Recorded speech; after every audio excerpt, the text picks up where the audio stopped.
Hey guys, tonight we begin with a subject that chills the blood, sparks the imagination, and refuses to stay neatly tucked away in the realm of boring history.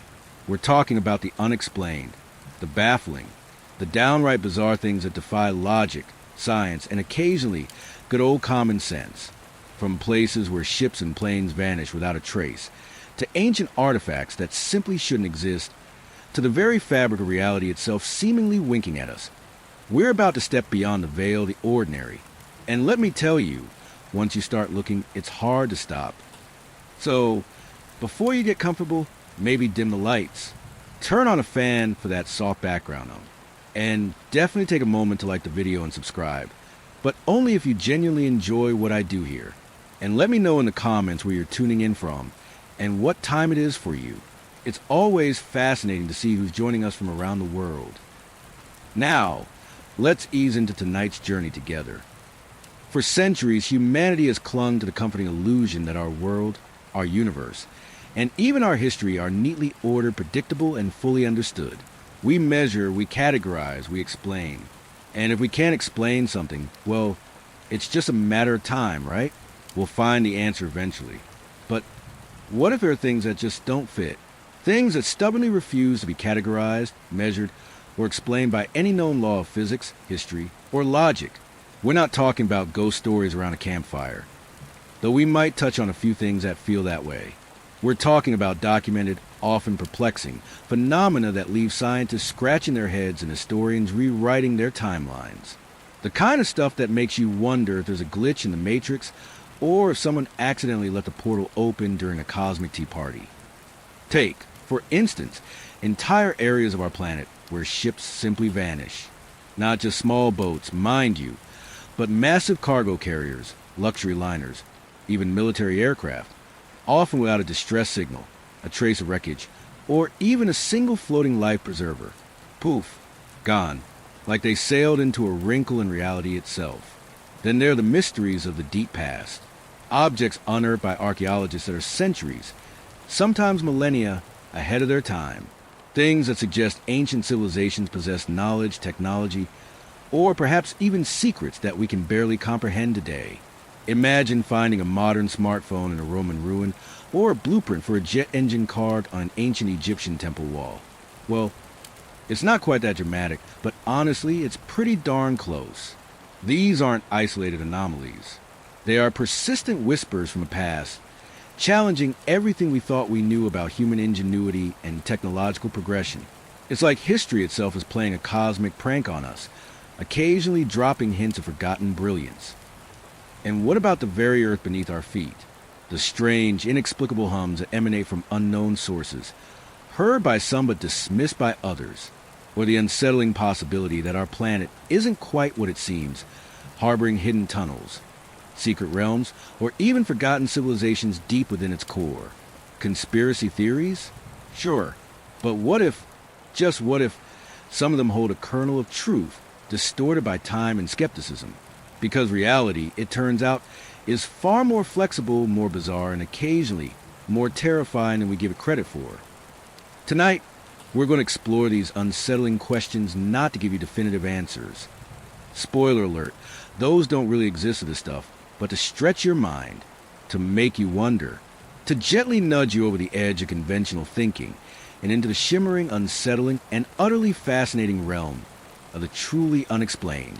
So buckle up, or at least brace yourself, because we're about to confront some of the biggest cosmic head-scratchers and historical anomalies that still haunt our collective consciousness. And who knows, by the end of it, you might just find yourself looking at the world and beyond in a whole new, wonderfully weird way. The Triangle's murky waters, defining the infamous zone. Alright, let's dive headfirst into the murky, swirling, and occasionally terrifying waters of our first big mystery, the Bermuda Triangle. If you spend any time at all on the internet, or frankly, just breathing air on planet Earth, you've heard of it. It's the aquatic boogeyman, the place where ships go to become ghosts and planes decide they'd rather just not. But before we get into the nitty-gritty of the strange disappearances, let's define this infamous zone, because it's not exactly marked on your average nautical chart with giant skull and crossbones. Roughly speaking, the Bermuda Triangle, sometimes called the Devil's Triangle, is a loosely defined region in the western part of the North Atlantic Ocean. Now, when I say loosely defined, I mean it. Its exact boundaries are about as clear as the bottom of a murky swamp after a particularly enthusiastic hurricane. Most popular definitions place its point somewhere around Bermuda, hence the name. Not a huge surprise there. Miami in Florida, and San Juan in Puerto Rico. Connect those 3 dots, and you've got yourself a pretty big, pretty watery, and allegedly pretty hungry triangle. We're talking about an area covering roughly 500,000 square miles of open ocean. That's a lot of water for things to vanish into. This isn't some small, isolated pond. It's a vast stretch of ocean traversed daily by countless ships, planes, and probably a few very confused dolphins. And it's important to remember, this isn't some ancient, forgotten part of the world. It's a well-trafficked, economically vital shipping and aviation lane, right next to one of the busiest coastlines on the planet. So, when things go missing here, it's not like they disappeared in the middle of the Pacific where no one was looking. People were absolutely looking. The legend of the Bermuda Triangle isn't just about a few unlucky accidents. Oh no, the sheer scale of the alleged disappearances is what really cemented its place in popular culture. We're talking hundreds of reported incidents over the past century and a half. Ships of all sizes, from small fishing trawlers to massive cargo vessels, yachts, pleasure craft, and even sophisticated military ships. And then there are the aircraft, private planes, commercial flights, military bombers, you name it. The stories often follow a similar, chilling pattern. Sudden, inexplicable loss of contact. No distress calls. No wreckage. Just gone. It's enough to make you think twice about booking that cruise. What makes these tales particularly unsettling is the almost surgical precision of some of the vanishings. It's not just a ship sinking in a storm. That happens. It's the idea of a fully functional vessel, often with an experienced crew, simply ceasing to exist in the blink of an eye. Imagine a plane flying along, clear skies, happy passengers, and then silence. Total, absolute, untraceable silence. No oil slick, no debris, not even a life raft. It's the kind of scenario that fuels nightmares and launches 1,000 conspiracy theories. The Bermuda Triangle had become shorthand for unexplained phenomena, a pop culture icon that transcends simple geography.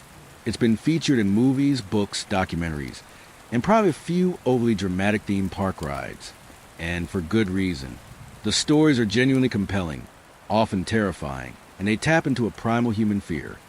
The fear of the unknown, of things beyond our control, of being swallowed whole by a world that doesn't play by our rules. So, now that we've got our ominous boundaries set, let's rewind a bit and see when these unsettling whispers from the deep actually began to surface. Columbus and the flaming orbs, early whispers of the strange. Alright, so the Bermuda Triangle as a named, notorious zone is a relatively modern invention. You won't find old-timey pirates nervously drawing a triangle on their treasure maps with shaky, rum-soaked hand. But the whispers, the little unsettling anomalies in that general area, those go way back. In fact, some of the earliest recorded oddities come straight from the logbook of the man who arguably kicked off the whole age of exploration, Christopher Columbus himself. Yes, that guy, the one who sailed the ocean blue in 1492, and apparently saw some things he probably didn't put on the brochure for King Ferdinand and Queen Isabella. Picture this. It's October 11th, 1492. Columbus and his crew are deep in the Atlantic, probably smelling less than fresh and definitely on edge. They've been sailing for weeks. The crew is getting mutinous, and land is still a rumor. Everyone's straining their eyes, hoping for anything but endless ocean. And then, according to Columbus's own journal, he spotted it. A strange light, a flaming orb, rising and falling in the distance. He woke up his cabin mate, Pedro Gutierrez, who apparently saw it too, though not as clearly. Another crewman, Rodrigo de Triana, also caught a glimpse. Was it land, a signal, or something else entirely? They didn't know. The orb vanished, only to reappear hours later, even stranger than before. Now, before you jump to little green men and interdimensional tourists, let's inject a dose of historical context. what Columbus described could potentially be explained by natural phenomena. A meteor streaking across the sky, bioluminescence from deep-sea creatures, perhaps disturbed by their ship, creating a glowing effect in the water, or even just a tired, anxious crew seeing things in the vast, intimidating darkness of the open ocean. You know, that classic land ahoy moment that turns out to be just a cloud. It happens. But even if there are mundane explanations, the story adds a certain flavor to the region's mystique. But the flaming orb wasn't the only oddity Columbus noted in the vicinity of the future Bermuda Triangle. His compass, the trusty navigational tool that always pointed north, or at least was supposed to, started acting really, really weird. He noted that his compass's needle, instead of pointing Polaris, the North Star seemed to be drifting. It wasn't a huge deviation, but it was enough to make a seasoned navigator like Columbus sit up and take notice. And this wasn't just a one-off. The compass continued to fluctuate, often pointing to true north rather than magnetic north, which was highly unusual for the time. He tried to keep this from his crew, fearing it would exacerbate their already high levels of "are we there yet?" Induce panic. You know, good leadership. Keep the terrifying facts to yourself. This compass anomaly is actually pretty well documented and has a scientific explanation. The location of magnetic north isn't fixed, and it can actually shift over time. Plus, within the Earth's magnetic field, there are natural anomalies that can cause compasses to deviate. So, while unsettling Columbus, it wasn't necessarily a sign of a hidden portal or alien interference. But here's the kicker. Even with these reasonable explanations, the stories persist. They become part of the lore. A strange light here, a wonky compass there, and suddenly, you've got yourself a reputation. It's like your quirky uncle who always tells wild stories at Thanksgiving. You don't necessarily believe him, but you remember the tales. So, while Columbus wasn't charting the Bermuda Triangle as a specific place of doom, his early observations laid some of the very first, subtle bricks in its legendary foundation. They were the original whispers of the strange, setting a precedent for the baffling events that would really kick the triangle's notoriety into high gear centuries later. And that, my friends, is when things really started to get weird. Like, missing squadron of bombers weird, but we'll get to that in a moment. Flight 19, the Lost Squadron that ignited the legend. Alright, if there's one incident that truly ignited the legend of the Bermuda Triangle, the one that screamed something is deeply, unsettlingly wrong here, it's the vanishing of Flight 19. This wasn't some lone, rickety biplane flown by a rookie. This was a squadron of 5 U.S. Navy Avenger torpedo bombers, well-equipped and led by experienced personnel. And on December 5th, 1945, they simply evaporated. Poof, gone, with a side of extra mystery, just for fun. The date was December 5th, 1945. A seemingly routine training mission was set to take off from Naval Air Station Fort Lauderdale, Florida. The mission, a navigation exercise, heading east from Florida, then north, then back west of base, essentially tracing a triangle. Oh, the irony! Leading the squadron was Lieutenant Charles Carroll Taylor, a highly experienced pilot and veteran combat instructor with over 2,500 flight hours under his belt. The other 4 planes were flown by trainees, but these weren't fresh-faced cadets who just learned to tie their shoes. They were experienced Marine Corps pilots, many with combat experience from World War II. They knew their way around a cockpit, and they knew how to follow orders. The weather that day was good, if a little overcast. Nothing to suggest impending doom. They took off at 2:10 p.m. Everything was normal for the first hour and a half. The squadron reached their first waypoint, dropped their practice bombs, and turned north. And then, at approximately 3:45 p.m., Fort Lauderdale radio received a truly chilling transmission from Lieutenant Taylor. He sounded disoriented. He told them he couldn't see the ground, that his compasses were malfunctioning, and that he thought he was over the Florida Keys, which was, not where he was supposed to be. The ground controllers, probably sipping their coffee and enjoying a quiet afternoon, quickly realized something was very, very wrong. Taylor's voice grew increasingly confused, desperate even. He reported that his main compass was out, and his spare compass was also malfunctioning. He told the other pilots in the squadron that he didn't know his position, and even more bizarrely, that everything looks wrong. Even the ocean doesn't look right. Imagine that, the ocean itself looking suspicious. One of the trainee pilots then transmitted, "We don't know what heading we're on. It must be 500 miles east of US. Their radios were also experiencing interference, making communication sporadic and frustrating. It was a slow-motion descent into panic. Ground control tried to guide them, urging Taylor to switch to his emergency frequency, to try flying west. But Taylor, seemingly unable to make sense of his instruments or his surroundings, kept changing his mind about their heading. He reportedly told his pilots, "We're going to fly 270 degrees west until we hit land or run out of gas." But then, due to further confusion or a mistaken turn, they seemed to veer off course again. The last faint transmission heard from Flight 19 came at 6:04 p.m. Taylor's voice was barely audible, saying something about heading west, and then, in a trainee's voice, a chilling, almost despairing whisper, "It looks like we're entering white water. We're completely lost." And then silence. Complete, absolute, terrifying silence. A massive search and rescue operation was immediately launched, as you'd expect for 5 missing military aircraft.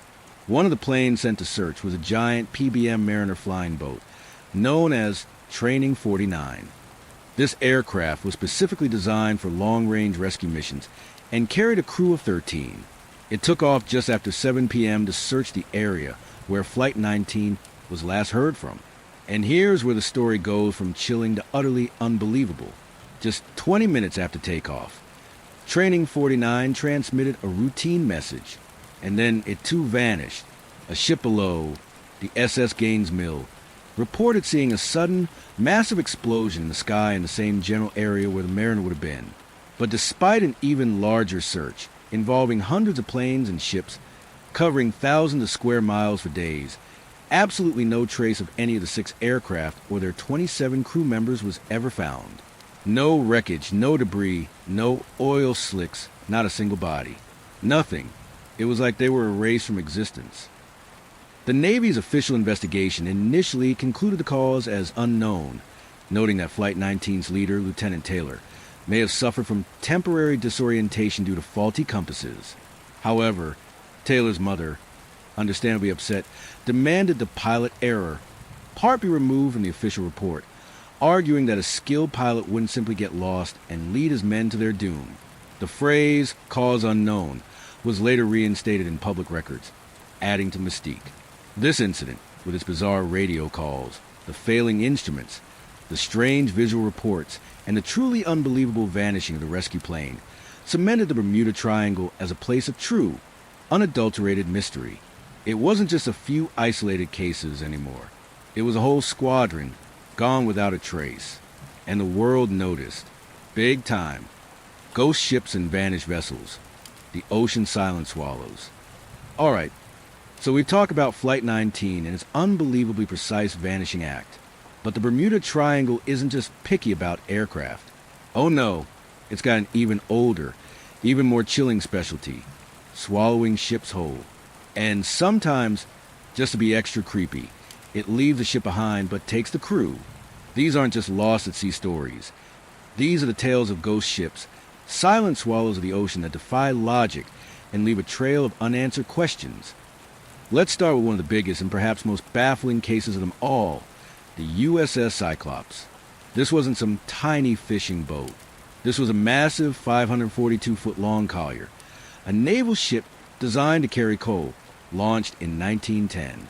It was a big, sturdy vessel, perfectly capable of navigating rough seas. And in March 1918, during World War I, with over 300 people aboard, crew and passengers, it vanished. After departing from Barbados, headed for Baltimore, it simply didn't arrive. No distress calls, no wreckage, no explanation. Just gone. The Navy launched an extensive search, as you'd expect for a ship that size, especially during wartime. But they found absolutely nothing. It was the single largest loss of life in U.S. Navy history, not directly related to combat. President Woodrow Wilson, reportedly, confessed that only God and the sea know what happened to the great ship. No enemy U-boats were reported in the area, and the weather was calm. So what happened to the Cyclops? Your guess is as good as the Navy's. Then there's the eerily famous case of the Carroll A. Deering. This wasn't a military vessel. It was a 5-masted schooner. In January 1921, it was found utterly abandoned off the coast of Cape Hatteras, North Carolina. Technically just outside the most commonly defined Bermuda Triangle, but still deeply unsettling and very much in its sphere of influence, shall we say. The ship was intact, sailing upright, but with all sails set. Its lifeboat was missing. Its navigation equipment was gone, and there was no sign of the captain or the crew of 11. None. It was like they just stepped off. The galleys were in order, food on the stove, but the entire crew had vanished without a trace. The only living things found on board were 2 cats.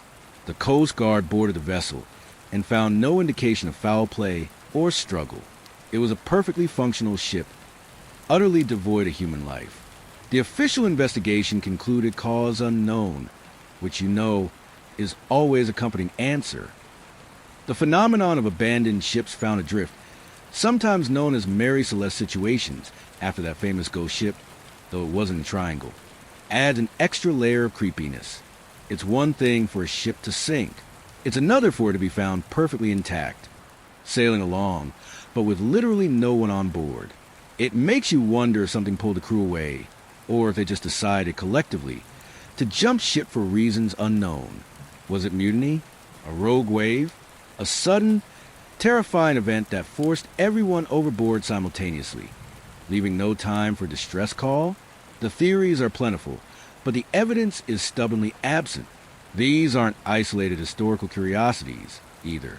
Over the decades, countless smaller vessels, private yachts, fishing trawlers, pleasure boats, have disappeared in the same region. Sometimes they send a garbled distress call, reporting strange atmospheric conditions, compass malfunctions, or sudden, violent squalls that appear out of nowhere. But more often than not, there's nothing, just silence. And then the emptiness of the sea, the ocean, in this particular corner of the world, seems to have a habit of silently swallowing whatever dares to cross its path, leaving behind no clues, no answers, and only the chilling tales of what might have been. So, with both planes and ships mysteriously vanishing, people started wondering, is it just bad luck, or is there something else at play here? And if so, what could it possibly be? Small planes and everyday mysteries. When routine flights go awry. Alright, so we've covered the big, dramatic disappearances, the squadron of military bombers, the massive naval collier, the ghost schooners. But the Bermuda Triangle isn't just a connoisseur of grand vanishings. Oh no, it's got a particular fondness for the everyday, the routine, the small planes and private vessels that seem to just cease existing during what should have been a perfectly normal trip. And sometimes these are the most unsettling cases of all, precisely because they're so utterly mundane until they're not. Think about it. A father and son heading out for a fishing trip in a small Cessna. A businessman flying his private jet from the Caribbean back to Florida. A pilot ferrying a brand new aircraft across the water. These aren't combat missions or transatlantic voyages. These are short hops, familiar routes, often in clear weather. And yet, the same chilling pattern emerges. A sudden, inexplicable silence on the radio.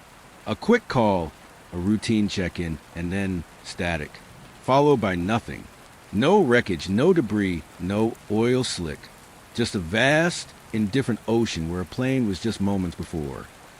One particularly chilling example, among many, involves a Beechcraft Bonanza.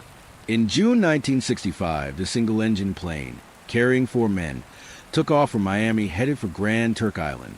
The weather was clear, communication was normal, and then mid-flight, the pilot, a seasoned individual, radioed that he was having difficulty. That was it.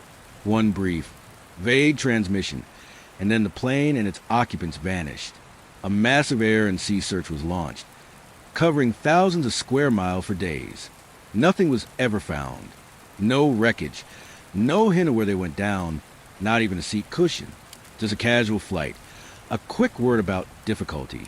And then utter, untraceable non-existence. It's like the ocean simply unzipped itself, swallowed them whole, and stitched itself back up again. Another case from the early 1970s. A private twin-engine plane carrying a family of 4 from Puerto Rico to Florida. Again, clear skies, routine flight. The pilot reported seeing a strange glow on the horizon, not unlike Columbus's flaming orb, but quickly dismissed it as a reflection. Then he reported his instruments were spinning wildly. Moments later, his final transmission was garbled. Something about entering something it's... And then the line went dead. Search teams found nothing. The light, the spinning instruments, the sudden cutoff. It's a terrifyingly consistent narrative that pops up again and again in these smaller, more personal disappearances. It's enough to make you consider taking a train, even if it means going to the mid-20th century. What makes these everyday mysteries so frustrating is that they often defy the simple explanations. A lone plane could easily crash due to mechanical failure or pilot error or sudden turbulence. But why the complete lack of debris? Why the sudden mid-sentence silence? Why the reports of strange lights or malfunctioning instruments? Not just from one plane, but from multiple incidents across decades. It's not just a technical issue. It's a narrative issue. The stories refuse to conclude. They linger in the air, or rather in the water, like unsolved riddles. It's this persistent, baffling lack of physical evidence that truly fuels a legend, turning mere accidents into something far more sinister and supernatural in the public imagination. It's the what-if factor, amplified by the sheer normalcy of the flights that go awry. And that what-if factor quickly led people to start conjuring up some truly wild theories. But before we get to the really fun stuff, let's look at what the boring, sensible scientists have to say about all this vanishing business. You know, just to be thorough, the usual suspects, natural explanations for the unnatural.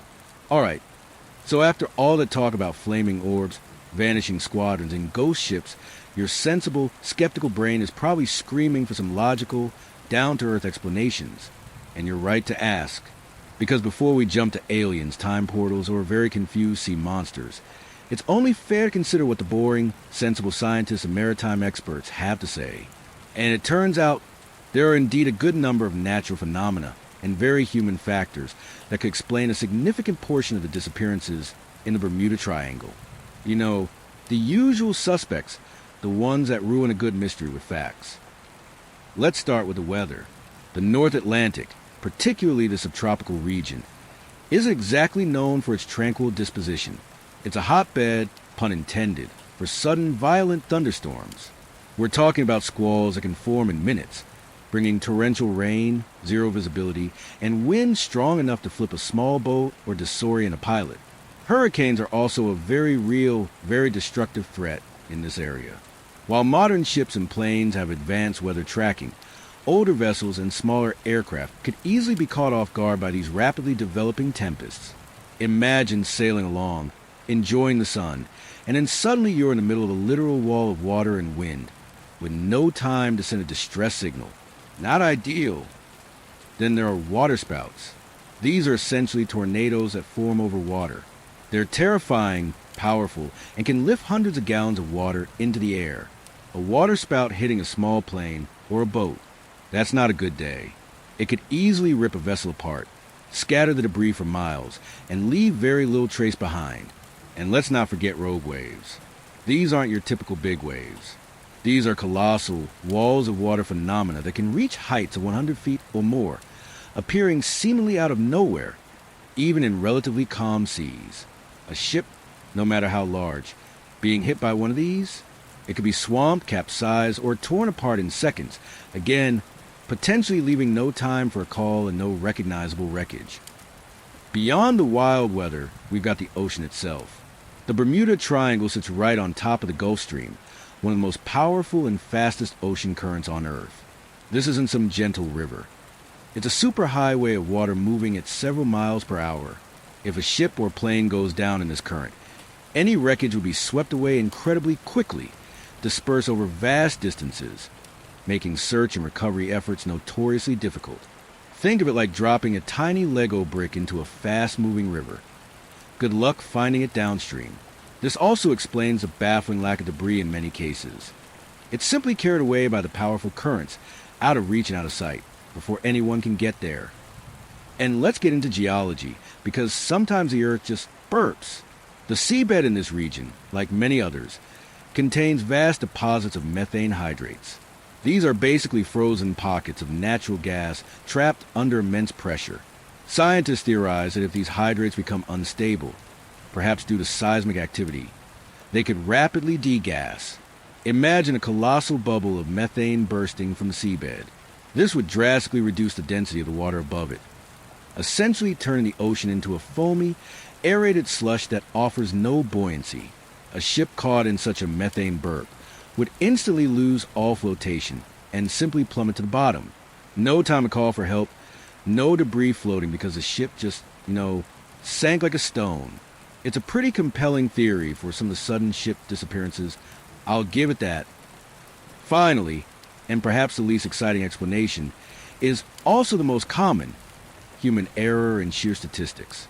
The Bermuda Triangle is one of the busiest shipping lanes and aviation corridors in the world. Thousands upon thousands of vessels and aircraft pass through it every single day. When you have that much traffic, you're naturally going to have more accidents, more disappearances, more unfortunate incidents. It's just math, darling.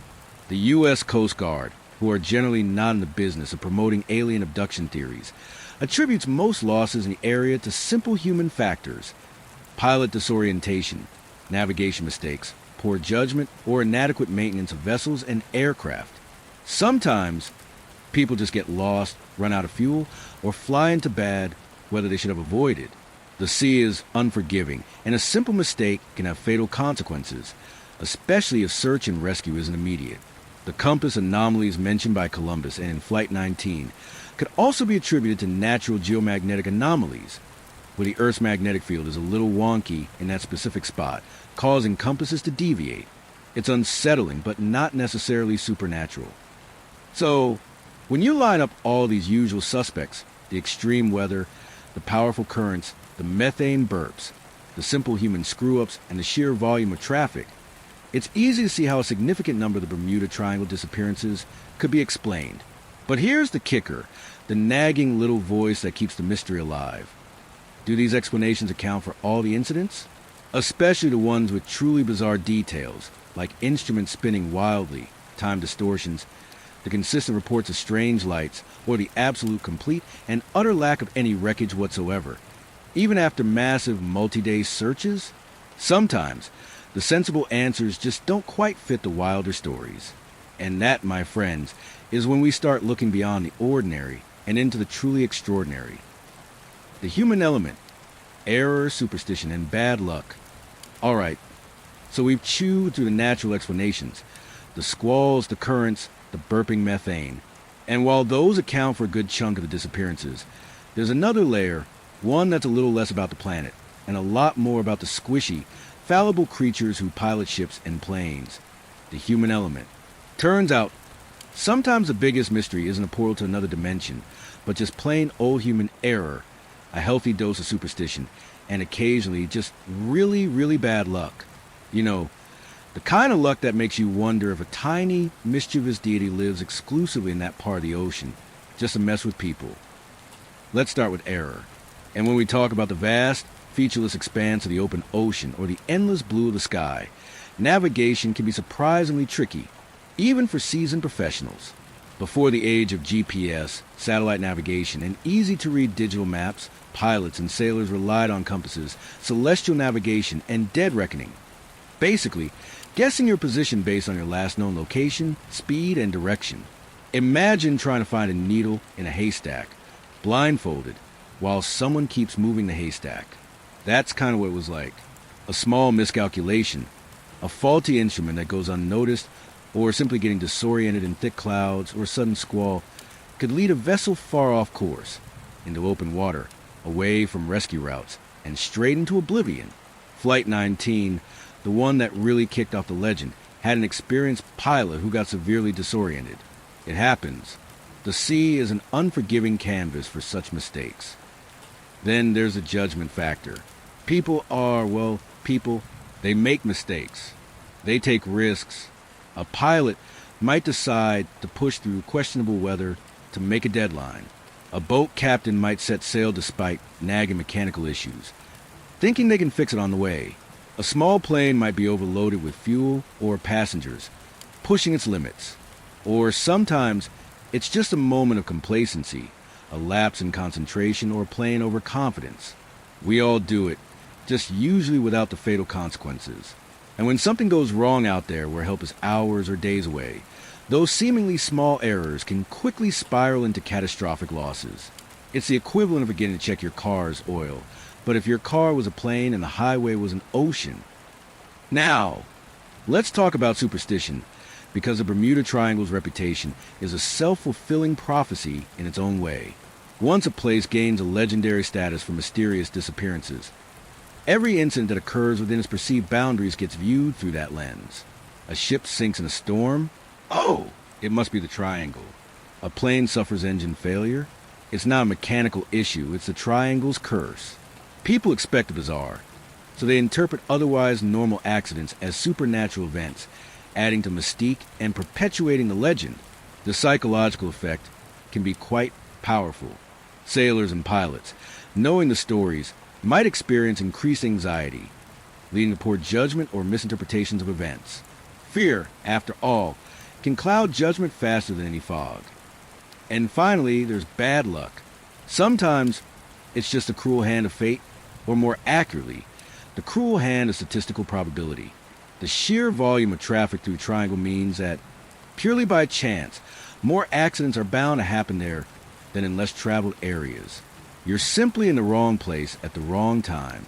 A perfect storm of minor, unconnected issues, a small mechanical problem, a sudden shift in wind, a momentary distraction, a less than perfect rescue response, can combine in just the right way to create an impossible-to-solve mystery.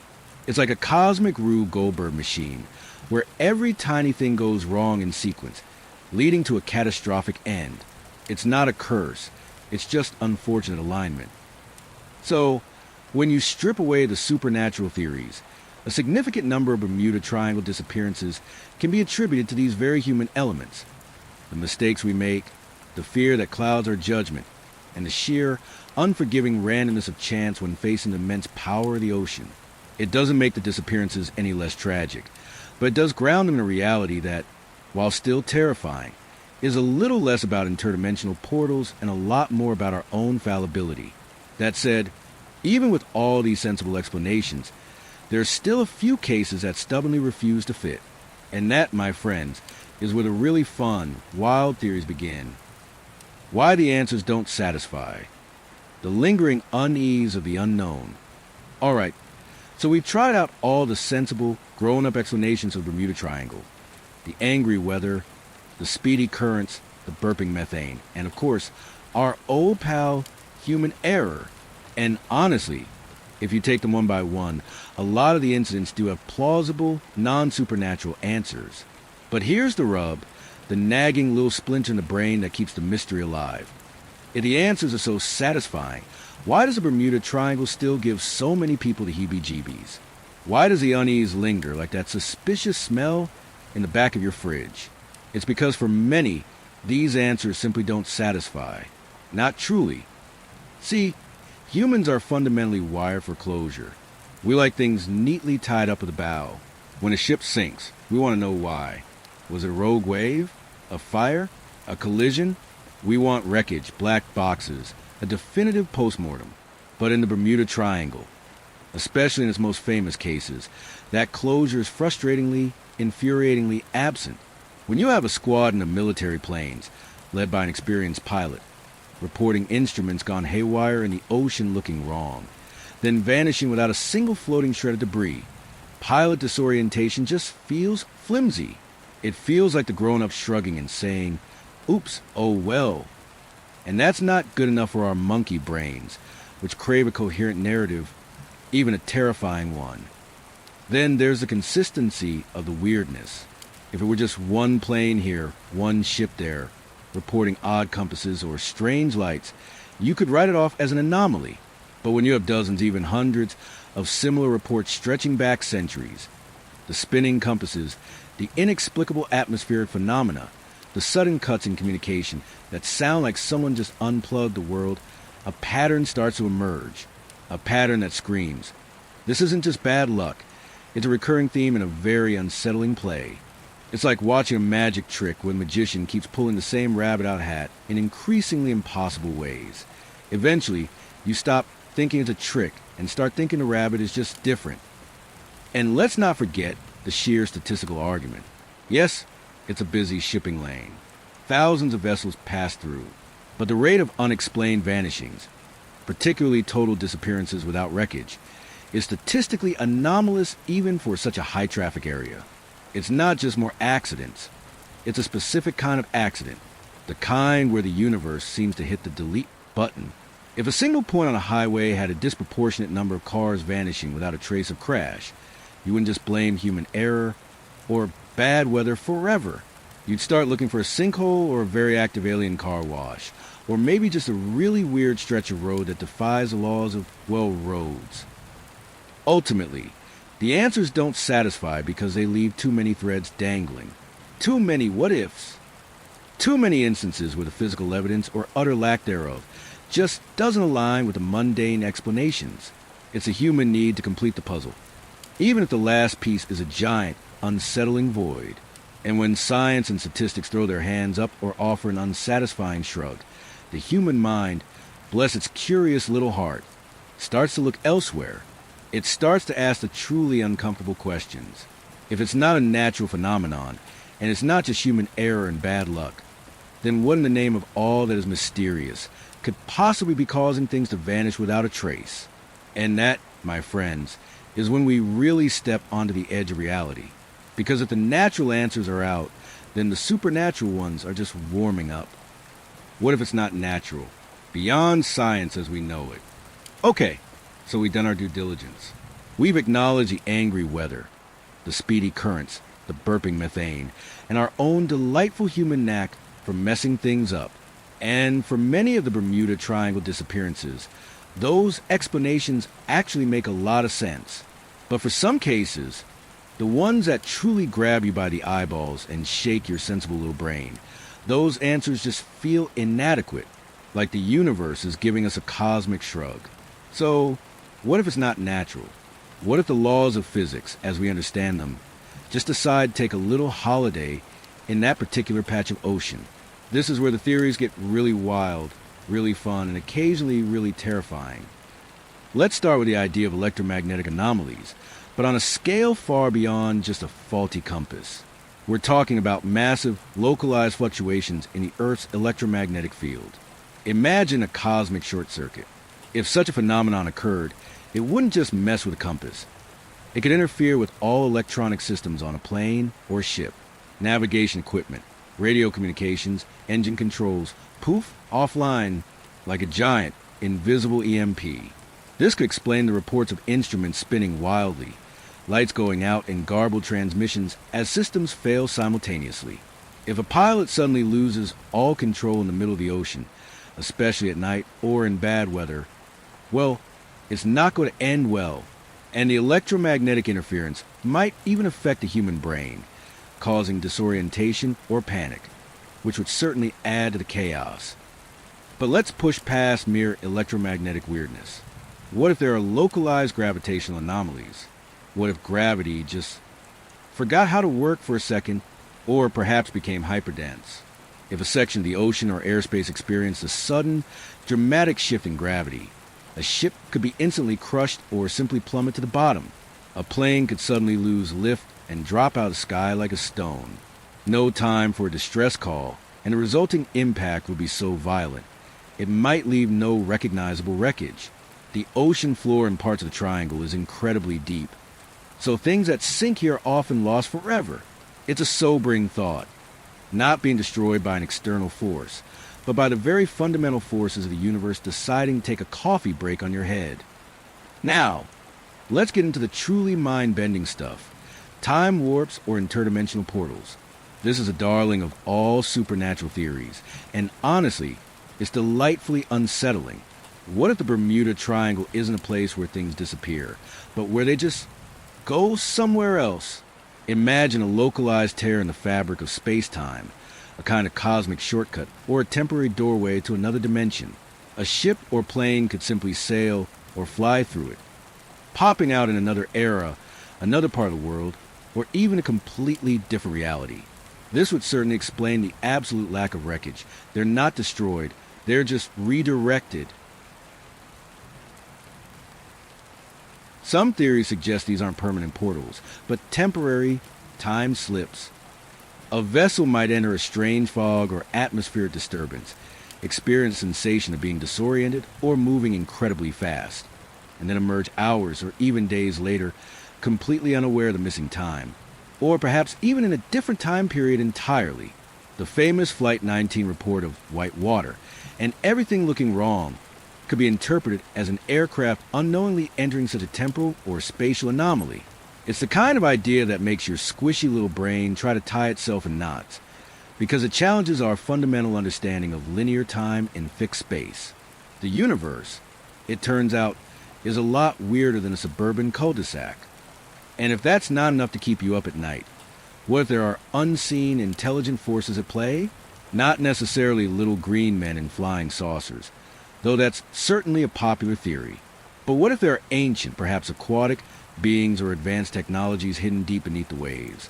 Or even energy fields that occasionally collect or dispose of unwanted intrusions? It's pure speculation, of course.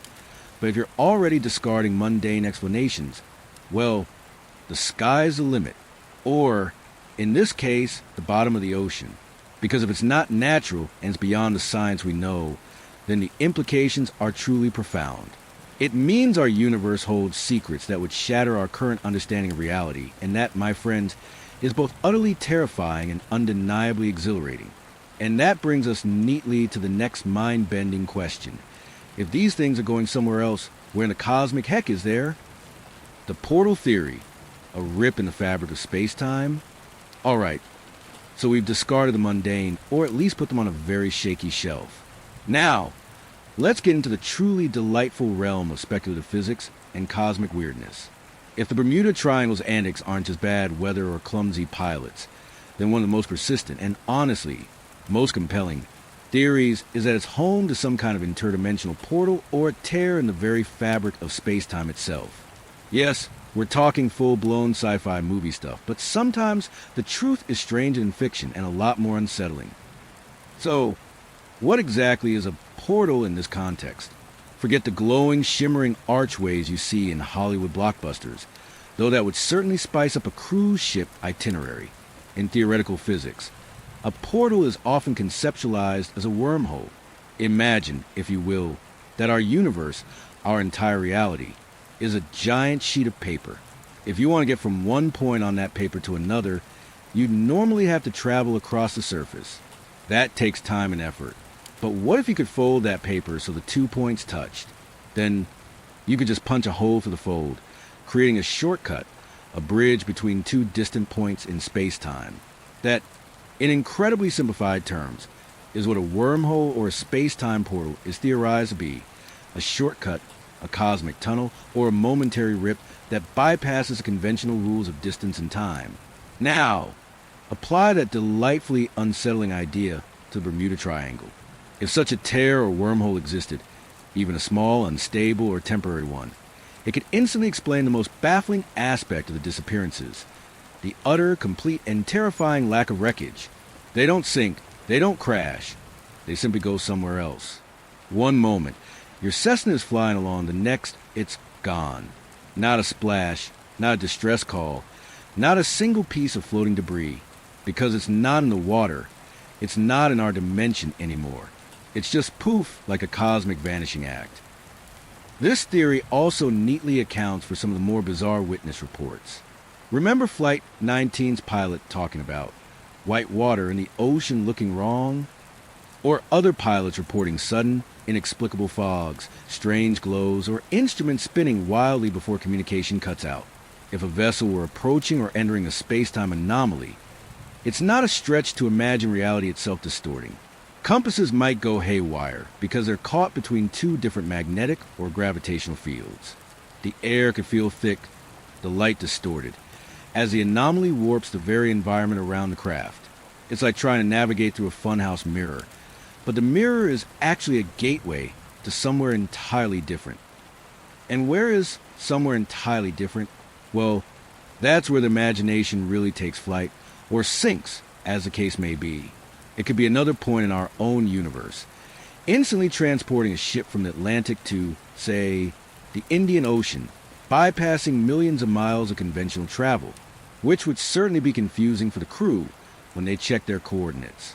Or, more dramatically, it could be another time, zapping a modern jet back to the age of dinosaurs, or pulling a wooden schooner forward into the 21st century.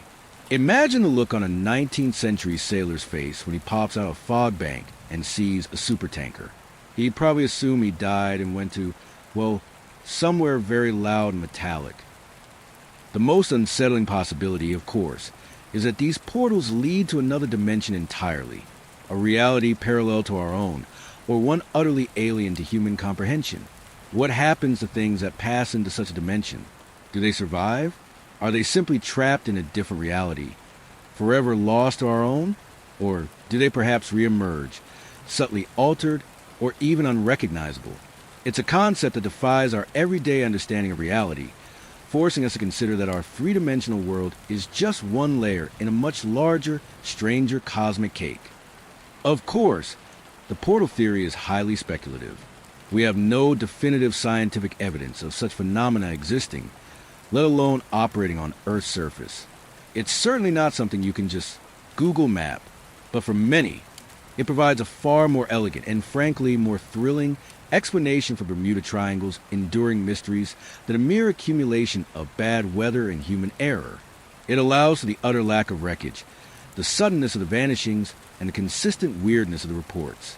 It suggests that our world isn't quite as solid as we think, and that sometimes a tiny rip in the fabric of space-time might just be waiting to swallow you whole. Which brings us to the terrifying question. If things go in these portals, what exactly is the other side? Wormholes, quantum leaps, and other cosmic ideas simplified. Alright, so we've tossed around terms like space-time portals and rips in the fabric of reality, and your brain is probably doing a little jig of confusion right now. Fear not, dear listener. We're about to simplify some of these delightfully weird cosmic ideas. Think of this as your crash course in theoretical physics, but without the blackboard, the complicated equations, or the crushing existential dread. Mostly, this is the stuff that sounds like science fiction, but actually comes from the very real, very unsettling theories cooked up by brilliant minds like Einstein himself. You know, the kind of theories that make the Bermuda Triangle's disappearances feel almost plausible. Let's start with wormholes, sometimes officially called Einstein-Rosen bridges. Imagine the universe isn't a vast, empty space you have to travel across. Instead, picture it like a sheet of paper. If you want to get from point A to point B, you normally just draw a straight line across the paper. That's conventional travel. But what if you could fold that paper in half, bringing point A and point B right next to each other? Then you could theoretically punch a hole through both points, creating a shortcut, a wormhole. Instead of traveling across the paper, you just go through the hole for a spaceship, or perhaps a very unlucky plane in the Bermuda Triangle.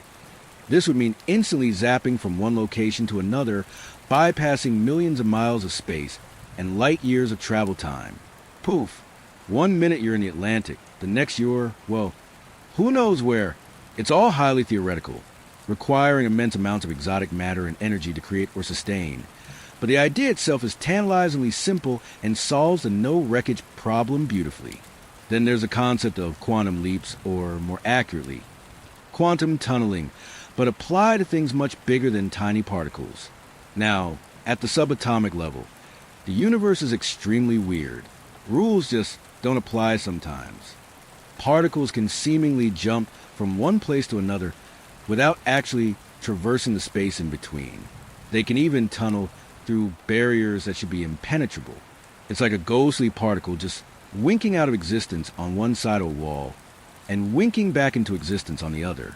No actual interaction with the wall. No smashing into it. Just through its truly baffling physics. Now, this phenomenon is only really observed at the quantum level, with incredibly tiny particles. Applying it to a massive object like a plane or a ship is a huge, speculative leap. Think less quantum physics and more quantum fantasy. But if, by some cosmic fluke, a macroscopic object could undergo such a quantum jump, it wouldn't crash. It would simply stop being here and start being somewhere else. No debris, no noise, just a sudden, inexplicable absence, which, sounds awfully familiar.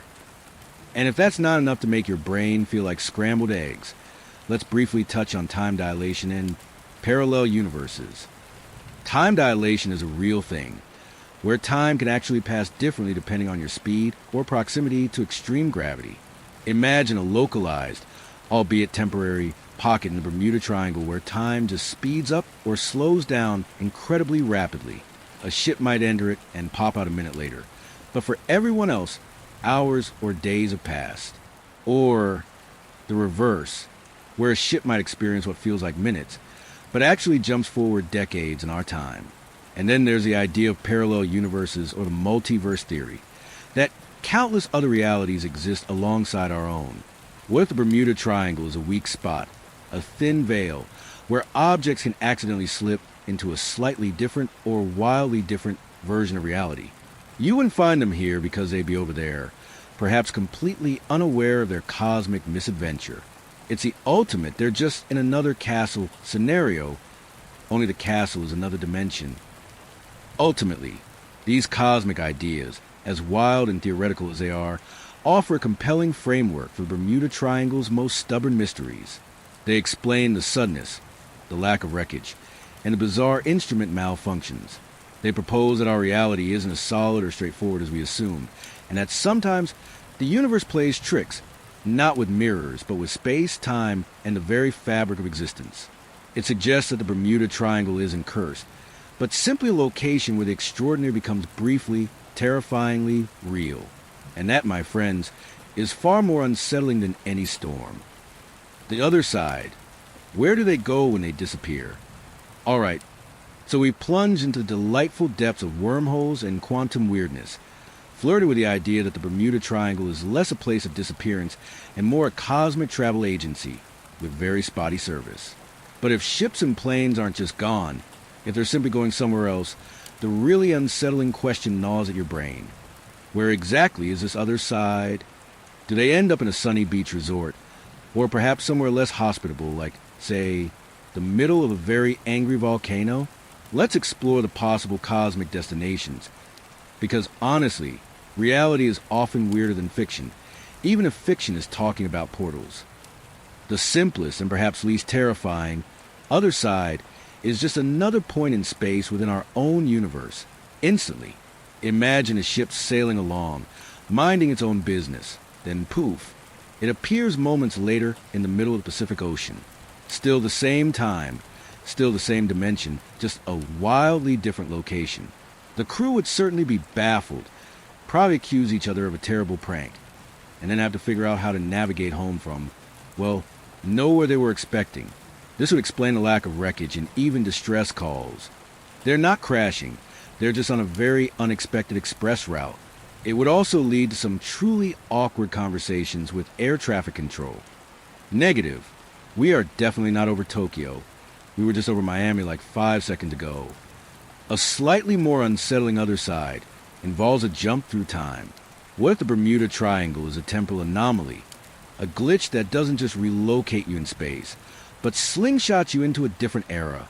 A modern jet could suddenly find itself soaring over primeval Earth, dodging very confused dinosaurs. Or perhaps a sailing ship from the 18th century might pop into existence over a 21st century metropolis, much to the alarm of everyone below. The immediate problem, of course, is survival. How do you fuel a jet engine with dinosaur-era swamp gas? And how do you explain a very confused captain in knickers and a powdered wig to the Coast Guard? This theory beautifully explains the disappearances from our timeline, but opened a whole new can of worms for the poor folks who just wanted to get to their vacation destination on time. Imagine showing up for your flight to find out it landed you a century into the past or future. Awkward. Now, let's really get into mind-bending stuff. Parallel universes or alternate dimensions. This is the ultimate other side. What if our reality is just one of countless sheets of paper existing side by side, and the Bermuda Triangle is a thin spot, a weak point, where the veil between these realities can occasionally tear open? A ship or plane could simply slip sideways from our universe into a slightly different one, or even a wildly alien one. Imagine an Earth where gravity works differently, where the sky is purple, or perhaps where everything is made of sentient jello.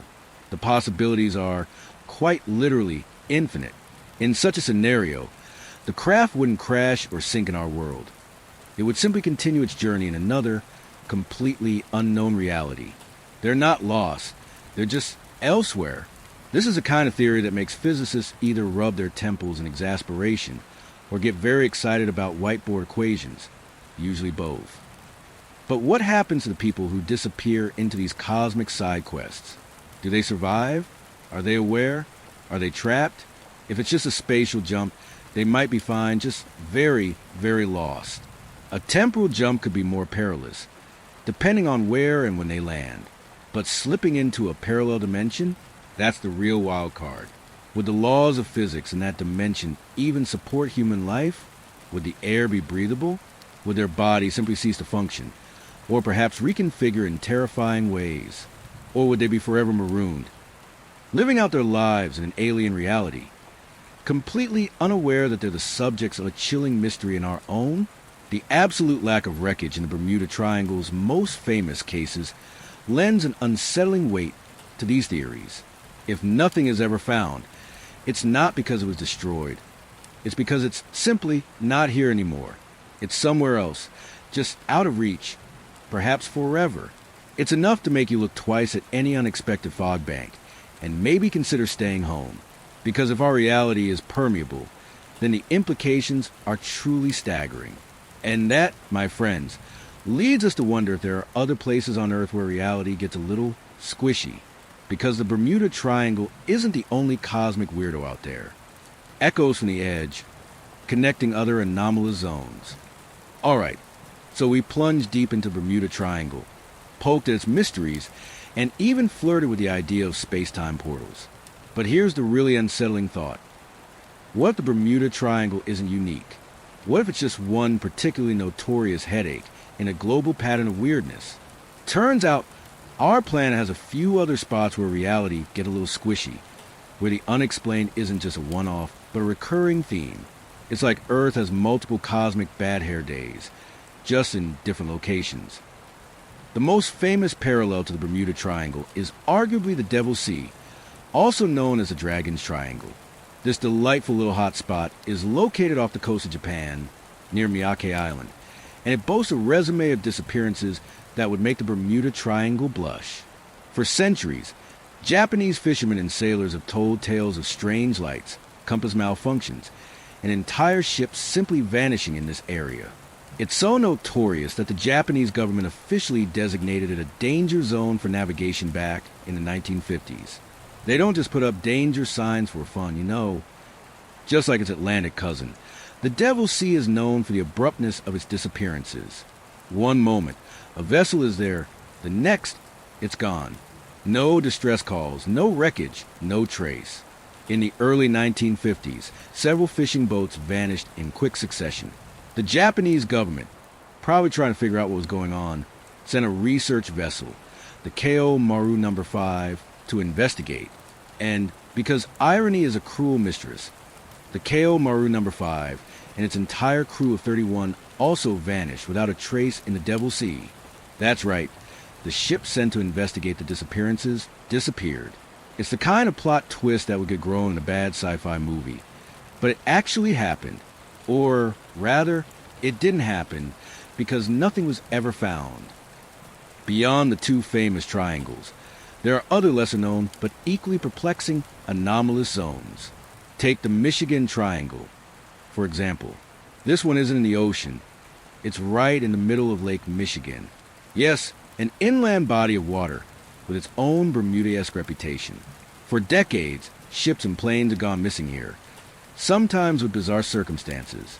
In 1937, Captain George R.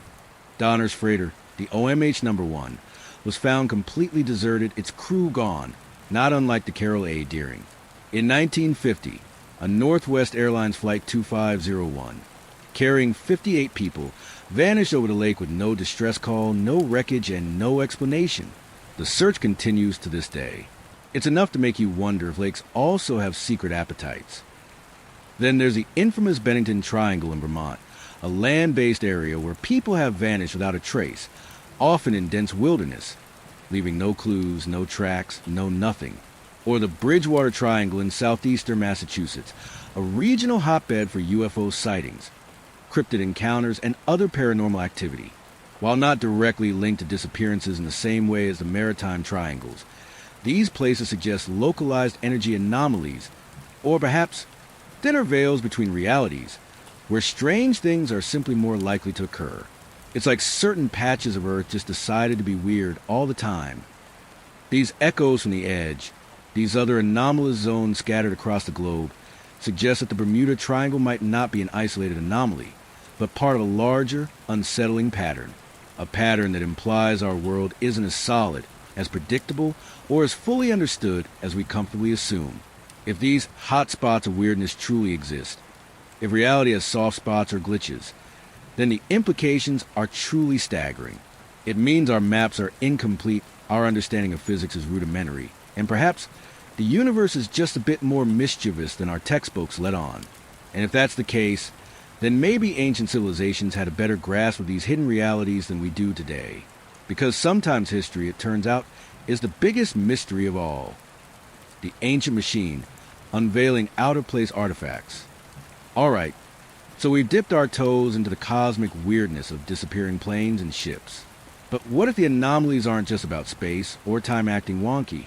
What if they're about history acting wonky? Specifically, what if ancient civilizations were, well, a lot smarter and more technologically advanced than our textbooks let on? This brings us to a delightful category of mysteries known as out-of-place artifacts, or OOPArts. And let me tell you, these aren't your grandma's dusty old pottery shards. These are objects that simply shouldn't exist, not for the time period they were found in. It's like finding a fully functional smartphone in a Neanderthal cave. It just doesn't compute.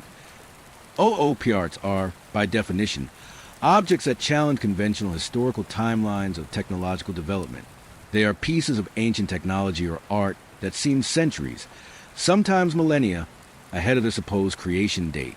They pop up like uninvited guests at a very formal historical party, making everyone uncomfortable and forcing historians to awkwardly clear their throats and pretend they know what's going on. These aren't just curiosities for conspiracy theorists, either. Many are real, physical objects found in legitimate archaeological digs, leaving mainstream science scratching its head and quietly mumbling about unexplained anomalies. So, how baffling are we talking?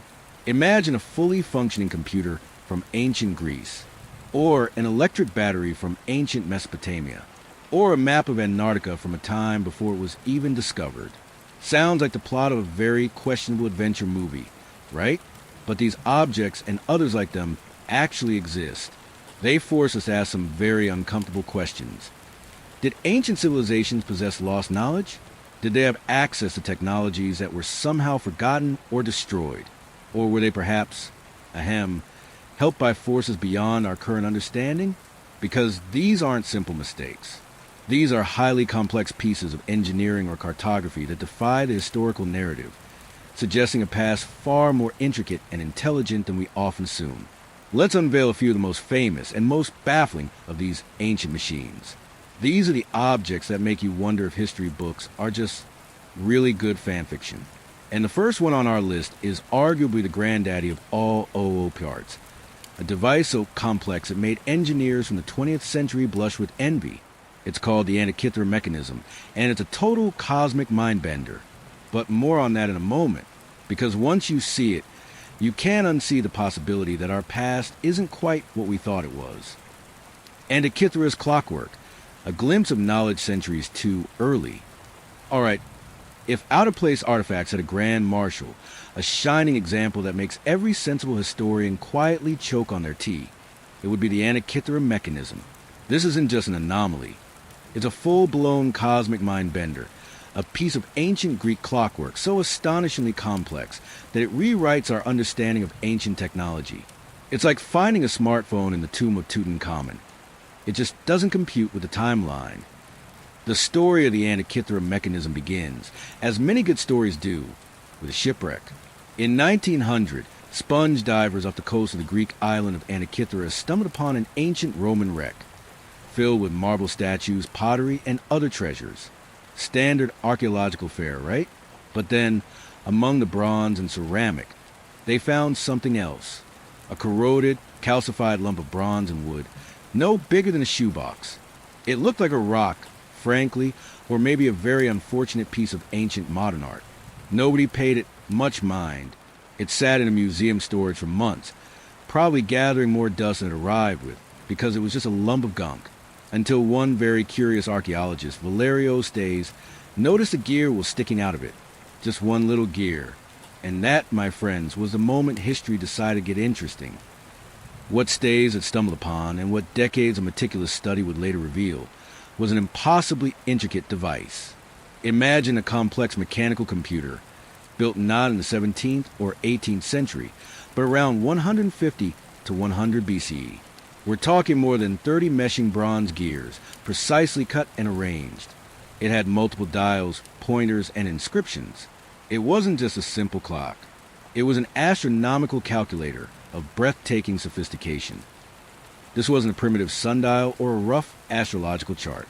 Oh no, this mechanism was designed to predict astronomical positions and eclipses for calendrical and astrological purposes.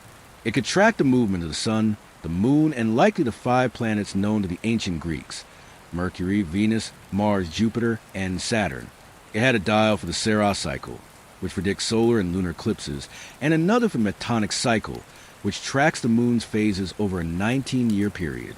It even had a tiny sphere representing the moon, which accurately showed its changing phases.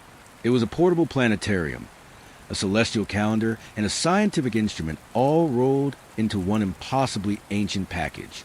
Think of it as the ultimate ancient Google Calendar, but for the entire cosmos. The real shocker, the part that makes historians politely clear their throats and shift uncomfortably, is that nothing else like it is known to have existed for over 1,000 years. The kind of gearing, the precision machining, the sheer level of mechanical complexity seen in the Antikythera mechanism wasn't seen again until the advent of mechanical clocks in 14th century Europe. That's a massive technological gap. It's like finding a working internal combustion engine in the ruins of ancient Rome. It makes you wonder, where did this knowledge come from? Was it a singular stroke of genius, a lone inventor who was simply centuries ahead of his time and whose work was then lost? Or was this part of a larger, more advanced scientific tradition that somehow vanished in the historical record, a kind of ancient dark ages for high-tech engineering? Some theories suggest that the knowledge to build the Antikythera mechanism may have originated with a famous Greek mathematician and inventor Archimedes, who lived a century before the device. His work certainly demonstrates the theoretical understanding necessary for such a contraption, but whether he or one of his students actually built something like it, or if it was the product of a later, unknown genius, remains a mystery. It forces us to reconsider the sophistication of ancient Greek science. They weren't just philosophers and sculptors. They were, apparently, building complex machines that looked like something out of a very ambitious steampunk novel. The Antikythera mechanism stands as a tantalizing glimpse into a forgotten level of ancient knowledge. It's a physical challenge to our linear understanding of history, a mechanical whisper from a past that seems far more complex, and frankly a lot smarter than we often give it credit for.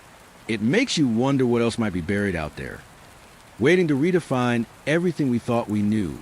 And if the Greeks had this kind of clockwork magic, what were the Babylonians and Egyptians cooking up? Because some of their stuff might just suggest they had electricity. Yes, really, but more on that in a moment. The Baghdad battery. Was ancient Mesopotamia electrified? Alright, so we've unveiled the Antikythera mechanism, which is already a mind-bender of cosmic proportions. But what if ancient civilizations weren't just building complex astronomical calculators? What if they were harnessing something even more fundamental? Something we thought only came along with Benjamin Franklin and a very enthusiastic kite. I'm talking about electricity. And no, this isn't a bad joke about ancient Roman electricians. This is the Baghdad Battery, and it makes you wonder if ancient Mesopotamia was, well, secretly plugged in. Picture this. It's 1938, and a German archaeologist named Wilhelm Koenig is digging near Baghdad, Iraq. He unearths a clay pot. Sounds pretty standard, right? Old pottery is practically the bread and butter of archaeology. But this wasn't just any clay pot. It was about 6 inches tall, roughly the size of a modern-day thermos. And inside it, carefully sealed with bitumen, a kind of asphalt, was a copper cylinder. And inside that cylinder, suspended in the middle, was an iron rod. Clay pot, copper, iron, bitumen. Sounds like a really weird ancient art project, or maybe a very inefficient lunchbox. But Koenig, bless his curious little heart, immediately thought, hey, this looks an awful lot like a battery. And he wasn't wrong. At least not completely. The Baghdad Battery, as it quickly became known, dates back to somewhere between 250 BC and 650 AD, during the Parthian or Sasanian periods. So, we're talking about something between 2,000 and 1,600 years old. And here's the kicker. When modern scientists recreated the Baghdad Battery, filling the clay pot with an acidic electrolyte, like grape juice or vinegar or even wine, all readily available in ancient Mesopotamia, it actually generated a small electrical current. We're not talking enough to power your smartphone, or even a very enthusiastic light bulb, but enough to register between 0.5 to 2 volts. That's not nothing. That's actual electricity, in a pot, from ancient Iraq. It's enough to make your hair stand on end, or at least wonder if your ancient ancestors were running some very low-power rave parties. So, if it was a battery, if ancient Mesopotamians were indeed generating electricity, the immediate, uncomfortable question is, why? What in the ancient world would you need electricity for? They certainly weren't charging their iPads or running their air conditioning. Well, here's where the theories get interesting and a little bit spooky. One popular idea is electroplating.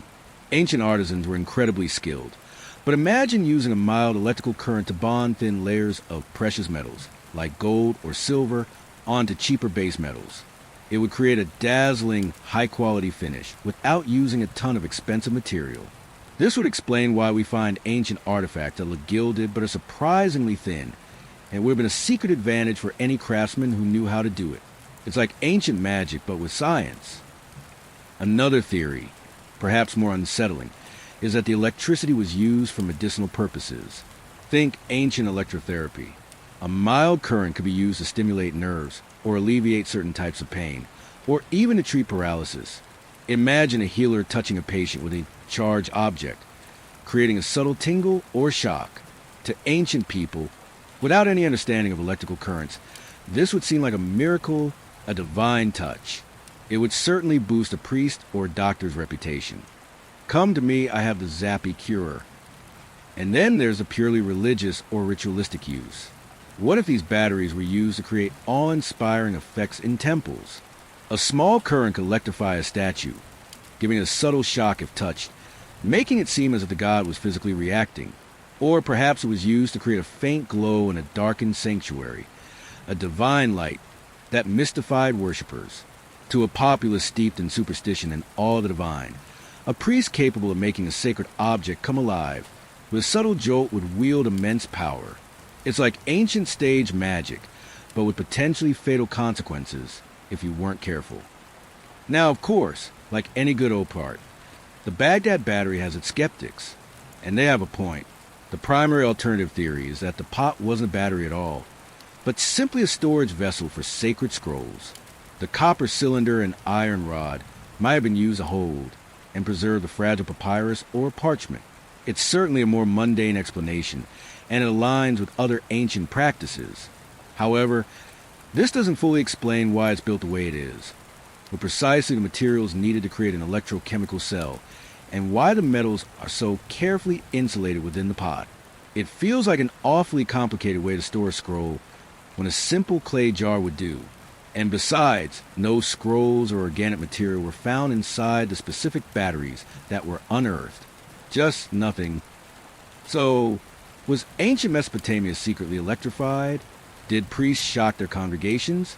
Did artisans electroplate their jewelry centuries before the concept was discovered? Or was it just a really elaborate, slightly over-engineered scroll holder? The truth is, without further archaeological finds or definitive texts explaining its purpose, the Baghdad Battery remains a truly baffling out-of-place artifact. It's a silent, humble clay pot that dares to challenge our understanding of ancient technology and makes you wonder if our history books are missing a few very shocking chapters.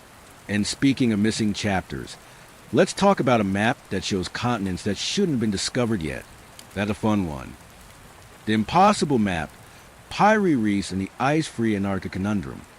Alright, so we marveled at the Antikythera mechanism, which made ancient Greeks look suspiciously like time travelers, and pondered the Baghdad Battery, wondering if Mesopotamia had secret outlets. But what if ancient knowledge wasn't just about clever devices? What if it was about information that shouldn't have been possible to possess? This brings us to one of the most persistent and frankly coolest out-of-place artifacts, the Pyre Reefs map and its delightful, brain-bending, ice-free Antarctica conundrum. It's enough to make cartographers politely faint. The story of this impossible map begins in 1929, when a group of historians discovered it in the Topkapi Palace Library in Istanbul, Turkey. It wasn't some obscure doodle. It was a genuine full-color world map, drawn on gazelle skin dated 1513. The signature on it belonged to Pyre Reefs, an Ottoman admiral and cartographer of impressive renown. He wasn't just a sailor. He was a brilliant military strategist, a geographer, and a man who knew his way around a quill and parchment.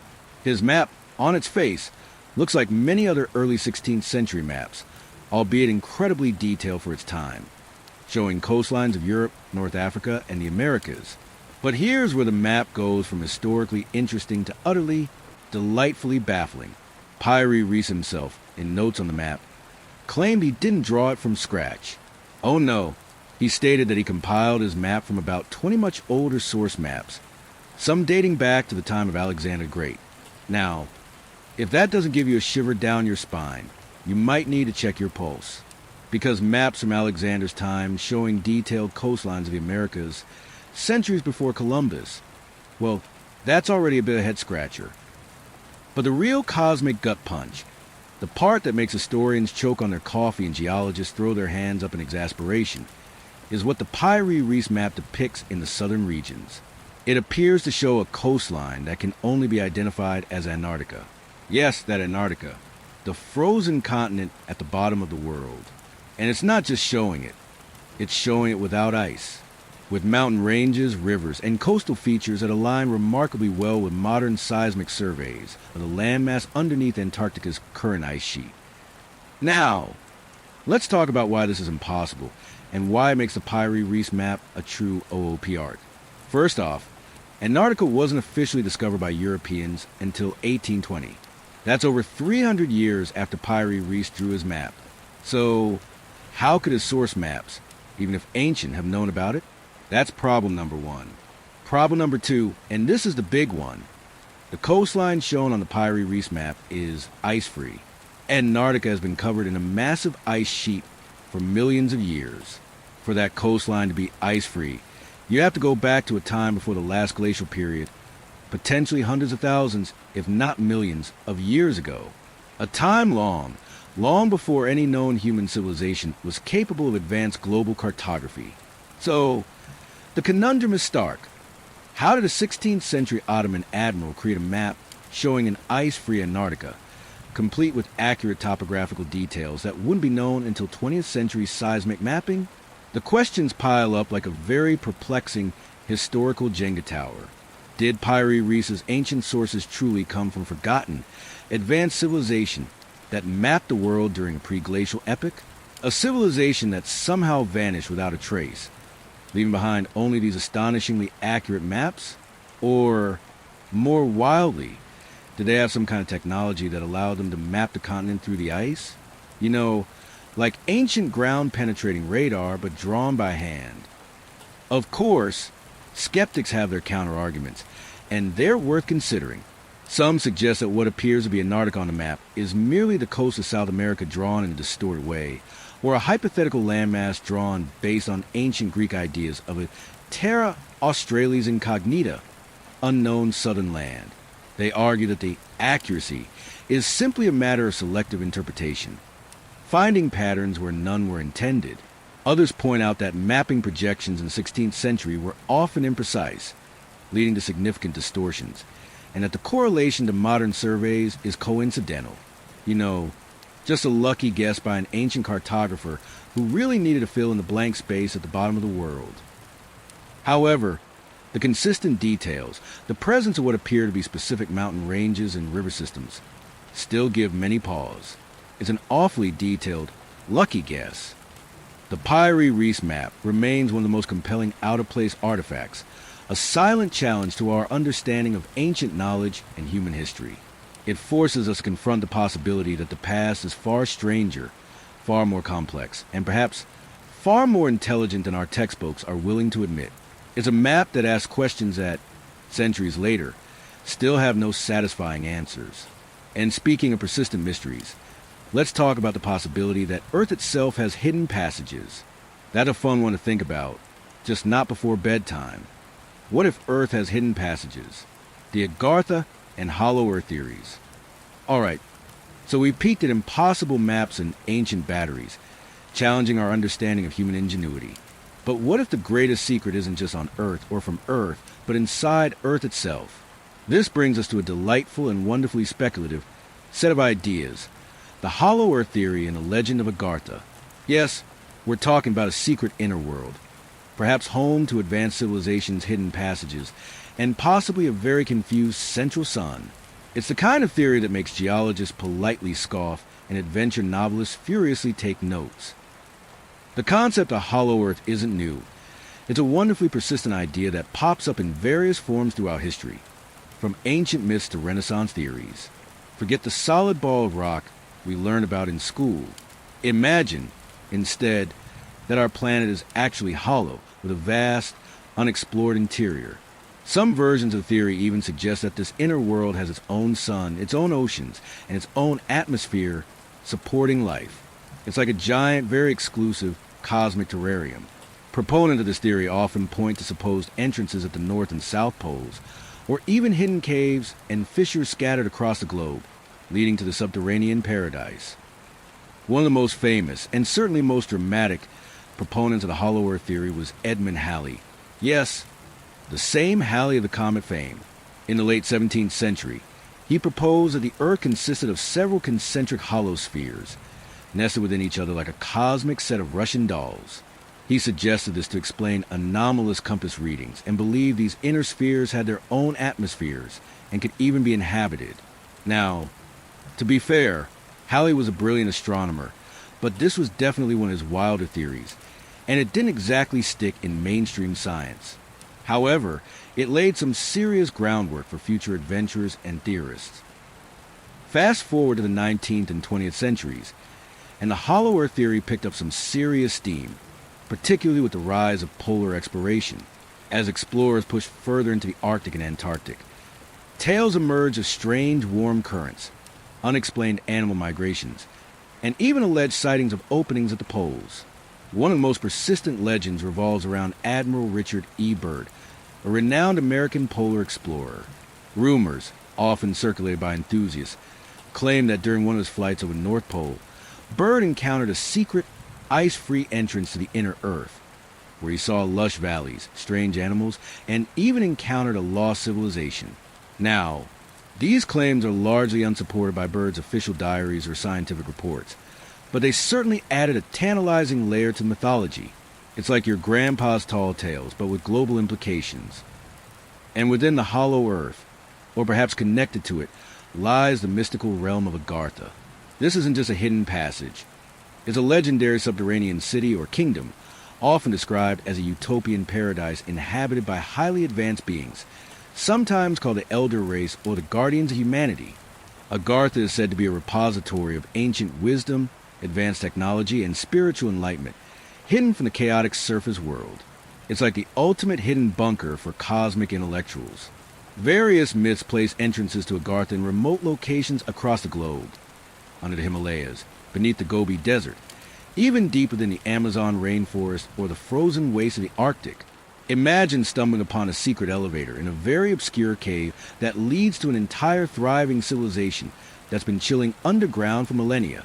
That would certainly make for an interesting travel blog. The legends often depict Agarthans as beings with profound understanding of universal laws, capable of manipulating energy and living in perfect harmony. They are said to be the keepers of Earth's true history, a past far older and more complex than anything we know. Some theories even link Agartha to the idea of ancient astronauts or extraterrestrial origins, suggesting that these inner-Earth inhabitants are either descendants of alien visitors or possess technology gifted by them. It's pure, delightful science fantasy, but it taps into our deep-seated human desire for a secret, perfect world, and the hope that someone, somewhere, knows what's really going on. Of course, mainstream science is, shall we say, less enthusiastic about these theories. Geophysics and seismology, which study the Earth's interior using seismic waves, have provided overwhelming evidence that our planet has a solid inner core, a liquid outer core, and a solid mantle and crust. It's not hollow. No giant central sun. No hidden inner oceans that we can detect. However, the legends persist, fueled by that nagging feeling that perhaps we don't know everything about our planet. What if there are hidden, intricate cave systems that extend far deeper than we can imagine? What if the Earth's interior is more complex than our current models suggest? Because sometimes the most profound mysteries are literally right beneath our feet. And speaking of things you can't quite see, but definitely feel, let's talk about the mysterious hum. That's a weird one that sticks with you. The hum, Earth's own unexplained persistent drone.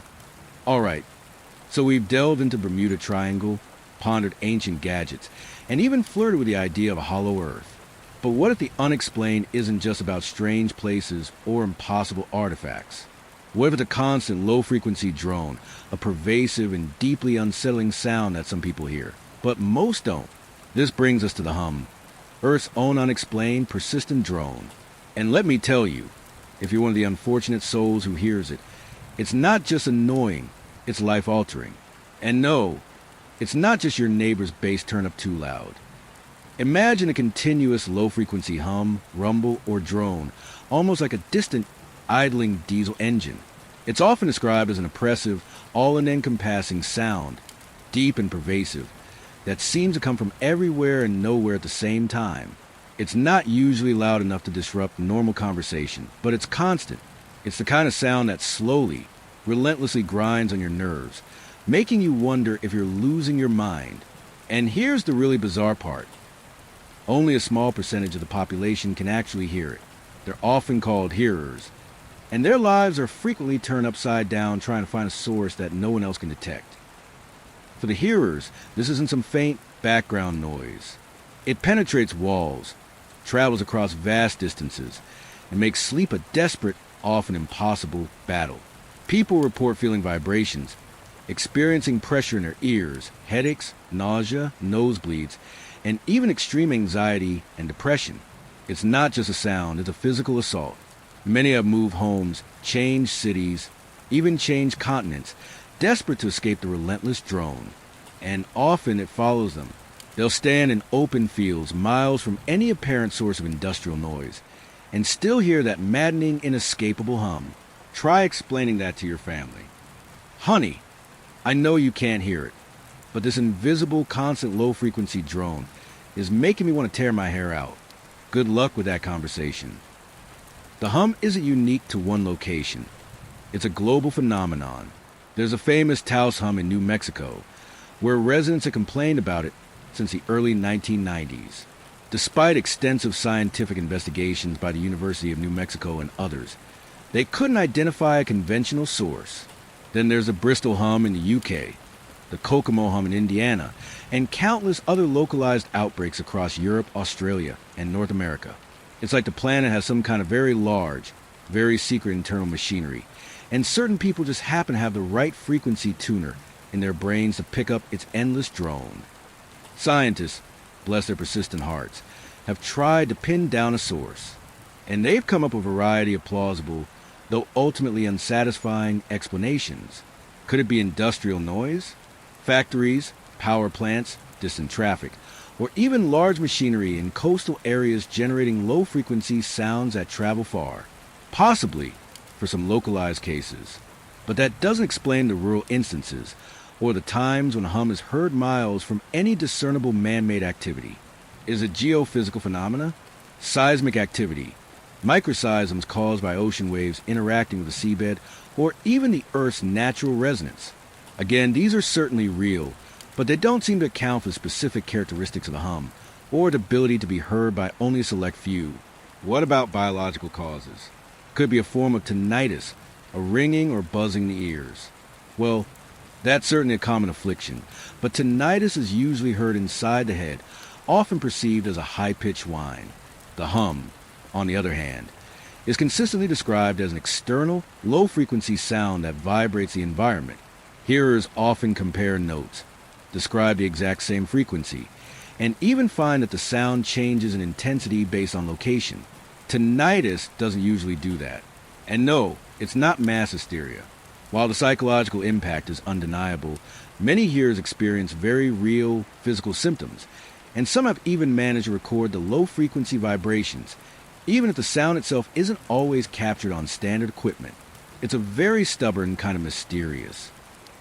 So, if it's not conventional noise, not easily explained by geology or biology, and not just all in their head, what is the hum?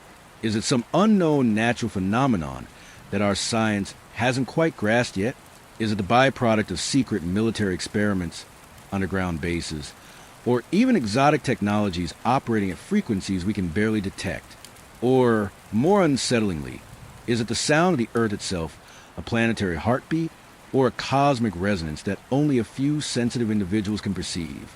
The lingering unease of the hum is that it's right there, a constant presence for some, yet utterly invisible and inaudible to others. It's a persistent, unsettling reminder that our senses and our science are perhaps far more limited than we assume, and that sometimes the biggest mysteries are the ones that are humming quietly in the background, waiting for us to truly listen. Because if Earth itself has a secret drone, what else is it keeping from us? And that, my friends, is enough to make you look twice at the quietest parts of your home. Ball lightning. Nature's fiery, elusive enigma. Alright, so we peeked at the Bermuda Triangle, pondered ancient tech, and even listened to the Earth's mysterious hum. But sometimes the universe doesn't just whisper its weirdness. It puts on a fiery, ethereal, and utterly baffling light show. I'm talking about ball lightning, nature's own elusive enigma. And let me tell you, if you ever see one, you will probably think you've stumbled into a very unstable wizard's laboratory, because this stuff defies all rational explanation, and it tends to just float. Imagine, if you will, during a thunderstorm, or sometimes even out of the blue on a clear day, a glowing sphere of light, ranging in size from a golf ball to a beach ball, appears seemingly out of nowhere.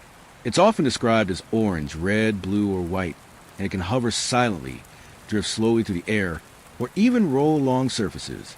It's not just a flash. It's a tangible, luminous orb that seems to have a mind of its own. It's like a rogue plasma pet, but without the leash and with the unsettling habit of occasionally doing really weird things. And no, it's not just an optical illusion.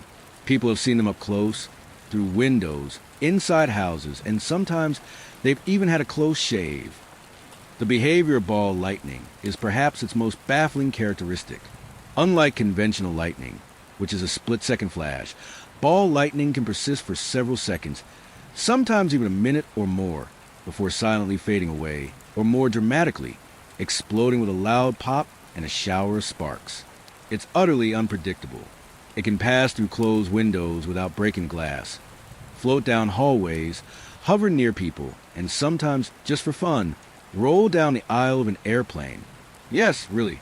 There are numerous witness accounts of these fiery orbs appearing inside homes, floating through rooms, often during a thunderstorm, before silently disappearing, sometimes leaving behind a faint sulfurous smell or simply nothing at all. Imagine you're just enjoying your evening tea, and suddenly a glowing, silent sphere drifts through your living room. You probably reconsider your life choices and maybe your sanity. One famous historical account involved a British ship, the HMS Warren Hastings, in 1809 during a storm. Several fireballs were reported to roll across the deck, one of which reportedly passed between two sailors, giving them a severe shock, but leaving them otherwise unharmed. Another, in 1963, involved a Russian plane. A bright, reddish-orange ball of light reportedly entered the cockpit, floated between the pilots for a few seconds, then exited to the front of the plane, leaving a small hole behind. The pilots, understandably, were a little rattled. These aren't just old wives' tales. These are documented reports, often by credible witnesses, including pilots, scientists, and even military personnel. The sheer consistency of the descriptions, across different eras and cultures, lends a strange weight to their reality. The real problem for science is that ball lightning is incredibly rare, fleeting, and unpredictable. It cannot be reliably reproduced in a laboratory, making it extremely difficult to study. Most of what we know comes from anecdotal evidence. Scientists, bless their persistent hearts, have proposed numerous theories to explain its existence, but none are universally accepted. Some suggest it's plasma, a superheated, ionized gas held together by magnetic fields. Others propose it's related to microwave radiation or even combustion of vaporized silicon from soil when lightning strikes the ground. Imagine that, a tiny fiery dirt ball floating through your house. It's certainly a less magical explanation, but still pretty wild. What makes ball lightning so fascinating and so unsettling is that it seems to defy the fundamental rules of physics. It's a stable, glowing sphere of energy that travels independently of visible electrical discharges, often appearing and disappearing without a trace. It's a reminder that even in our highly technological world, nature still holds secrets that are right there in front of us, often fiery and spherical, but utterly inexplicable. It's an OOPR to meteorology, a living enigma that silently floats into our reality, makes us question everything, and then vanishes, leaving nothing but bewildered witnesses and very persistent questions. Because if nature can conjure up glowing orbs out of thin air, what else is it hiding? And that, my friends, is a thought that should spark your curiosity, just not too close to the thunderstorm. You know, for safety. The great filter. Why no aliens? Are we alone or just early? All right, so we peered into the Bermuda Triangle, pondered impossible maps, listened to the Earth's mysterious hum, and even watched ball lightning float through living rooms. All baffling, all unsettling. But let's zoom out, way, way out, beyond Earth, beyond our solar system, to the vast, incomprehensible expanse of the universe itself. If there's so much weirdness here, why isn't there more weirdness out there? Why haven't we heard from anyone else? This brings us to one of the most profound and frankly terrifying cosmic mysteries, the Fermi paradox and its unsettling companion, the Great Filter. The Fermi paradox, named after physicist Enrico Fermi, is pretty simple. Here's the gist. The universe is mind-bogglingly enormous. There are billions of galaxies, each with billions of stars. Many of those stars likely have planets, and a good chunk of those planets are probably in the Goldilocks zone. Not too hot, not too cold, just right for liquid water, which we think is key for life. So, statistically, the universe should be absolutely teeming with intelligent, technological civilizations. We're talking cosmic rush hour. But if that's true, where in the name of all that is logical is everybody, why haven't we detected any definitive signs of alien life? No signals, no Dyson spheres, no ancient alien probes chilling in our backyard. It's the ultimate seen one, seen them all scenario, except we haven't even seen one. This silence, this profound cosmic quiet, is what the Great Filter tries to explain. Imagine the entire evolutionary path of life, from the very first microbial goo all the way up to a planet-spanning, galaxy-colonizing supercivilization. The Great Filter is a theoretical barrier or a bottleneck somewhere along that path, a step so incredibly difficult, so devastatingly rare, or so utterly destructive that almost always prevents life from reaching that advanced, detectable stage. It's like a cosmic gauntlet, and almost no one makes it to the finish line. The truly unsettling part of the Great Filter is figuring out where it is. There are three main, profoundly unsettling possibilities. The first one is, well, it's behind us. We're special. This theory suggests that the Great Filter is a past event, one that we somehow miraculously managed to get through, while almost everyone else got stuck. Maybe it's the origin of life itself. Abiogenesis, the leap from non-living chemicals to self-replicating organisms. That might be incredibly rare. Or maybe it's a jump from simple single-celled life to complex multicellular life. Or perhaps the evolution of true intelligence, or the ability to develop advanced technology. If any of these steps of the filter, it means life, or complex life, or intelligent life, is so astronomically rare that we might literally be the first, or among the very few, advanced civilizations in our galactic neighborhood. This is the "we won the cosmic lottery" scenario. It's comforting in a way, but also incredibly lonely, and it puts immense pressure on us, because if we're this rare, we really shouldn't mess it up. The second possibility is, shall we say, less comforting. What if the Great Filter is ahead of us? This is the one that gives scientists nightmares. This theory suggests that civilizations almost always reach a certain point in their development, a point just before they become detectable across interstellar distances, and then something happens.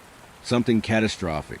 It could be a technological self-destruction event, nuclear war, runaway AI, genetic engineering gone wrong, or perhaps an environmental collapse due to climate change that wipes out the planet before it can ever leave its home system. Or maybe it's some kind of cosmic disaster, a gamma ray burst, a rogue asteroid, or even just a natural planetary collapse that always hits civilizations at a certain stage. This is a cosmic dead-end scenario, the ultimate cautionary tale where most advanced civilizations simply don't make it past their own adolescence. And if this is the case, then our quiet universe isn't quiet because no one exists. It's quiet because everyone who did exist isn't around anymore. And our turn is coming. The third and perhaps most terrifying possibility is that the Great Filter is happening right now, or it's even more complex than a single hurdle. What if the emergence of life isn't rare, and civilizations don't self-destruct, but something else prevents them from expanding? Maybe the very act of becoming a spacefaring civilization is simply too difficult, too resource-intensive, or too dangerous. Or perhaps there's a cosmic predator out there, an unseen force that wipes out intelligent life once it reaches a certain level of technological advancement, keeping the universe tidy and silent. This is a don't make too much noise scenario, the one where you realize the universe isn't empty.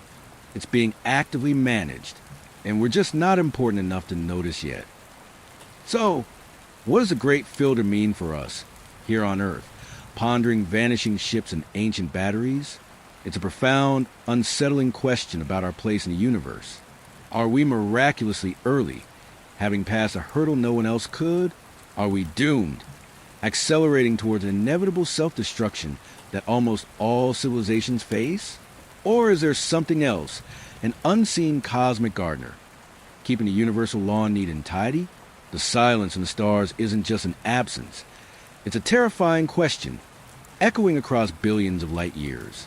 And until we find an answer, we're left alone in the vast cosmic dark, wondering if we're just early, or if our fate is already sealed. Because sometimes, the biggest mystery isn't what vanished, but what never even got the chance to begin. The ultimate simulation. Is reality just code? Alright, so we spent a delightful amount of time marinating in the unexplained. Vanishing planes, ancient supercomputers, mysterious hums, and fiery orbs that just float around defying physics. We've even flirted with the idea of space-time portals. But what if all these little glitches, all these moments where reality seems to take a coffee break, aren't glitches at all? What if they're simply features of a much larger, incredibly complex system? This brings us to a theory so mind-bending, so existentially unsettling, it makes the Bermuda Triangle look like a particularly messy puddle. The simulation hypothesis. Yes, what if reality is just code? What if our entire existence is just a super advanced computer program, and we're all just very, very elaborate NPCs? The core idea is deceptively simple, that our entire universe, everything we see, hear, feel, and experience, is not physically real in the way we assume. Instead, It's a simulated reality running on a super powerful computer, created by a far more advanced civilization. Think of it like a video game, but with infinitely better graphics, incredibly complex AI, and absolutely no cheat codes. Well, unless you count those glitches in the Matrix we just talked about. It's the ultimate Truman Show scenario, but the dome is the entire cosmos, and Truman is, well, everyone. Why would anyone even think such a thing? Well, consider our own rapid technological advancement. Just a few decades ago, video games were pixelated blobs.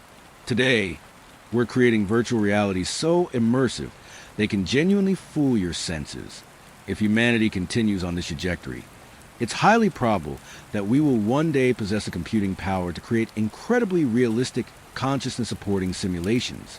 We might even be able to simulate entire ancestral civilizations just to study history. And if we can, then any civilization more advanced than us almost certainly could or already has. This leads to a delightful, if slightly depressing, trilemma posed by philosopher Nick Bostrom. Either 1. Advanced civilizations almost never reach a stage where they can run such simulations. Maybe they destroy themselves first, which is a bit of a downer. Or 2. They reach that stage, but for some reason, they're just not interested in running ancestor simulations. They'd rather watch cosmic Netflix, perhaps. Or 3. And this is the kicker. It's overwhelmingly likely that we are living in such a simulation right now. Because if advanced civilizations can and do run these simulations, the number of simulated realities would vastly outnumber the number of base realities. So, statistically, you're probably in the fake one. Welcome to the metaverse. Darling, you never signed up for it. Now, for the fun part, what would be the evidence of a simulation? Where are the glitches in the Matrix? Some proponents point to quantum mechanics, the very strange rules that govern the universe at its smallest scales. Particles don't have a definite state until they're observed. For example, it's like the universe isn't bothering to render every detail until someone looks at it, just to save on processing power. Imagine a video game where distant textures are low-res until you walk closer. It's efficient, isn't it? Our universe, it turns out, is incredibly efficient. Other glitches could be things like déjà vu, that eerie feeling you've experienced something before. Is it just a brain hiccup or a momentary reload of a scene? What about synchronicities, those meaningful coincidences that defy probability? Or even widespread shared false memories, like the Mandela effect? Could these be subtle bugs, patches, or even deliberate tests by the programmers? And those unexplained phenomena we've been discussing, the Bermuda Triangle vanishings, the elusive ball lightning, the persistent hum? Could they be computational errors, overflows, or even resource limitations of the simulation try and keep things consistent? The idea of a finely tuned universe also gets tossed into the mix. The fundamental constants of physics, the strength of gravity, the mass of an electron, the speed of light, are all precisely what they need to be for life to exist. If they were even slightly different, the universe wouldn't be habitable. Is that cosmic luck?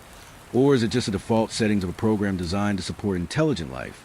It's enough to make you wonder if the universe has a difficulty setting and ours is currently on medium. So, if reality is just code, what are the implications? Does free will exist? Or are we just very sophisticated algorithms? If we discover we're in a simulation, what then?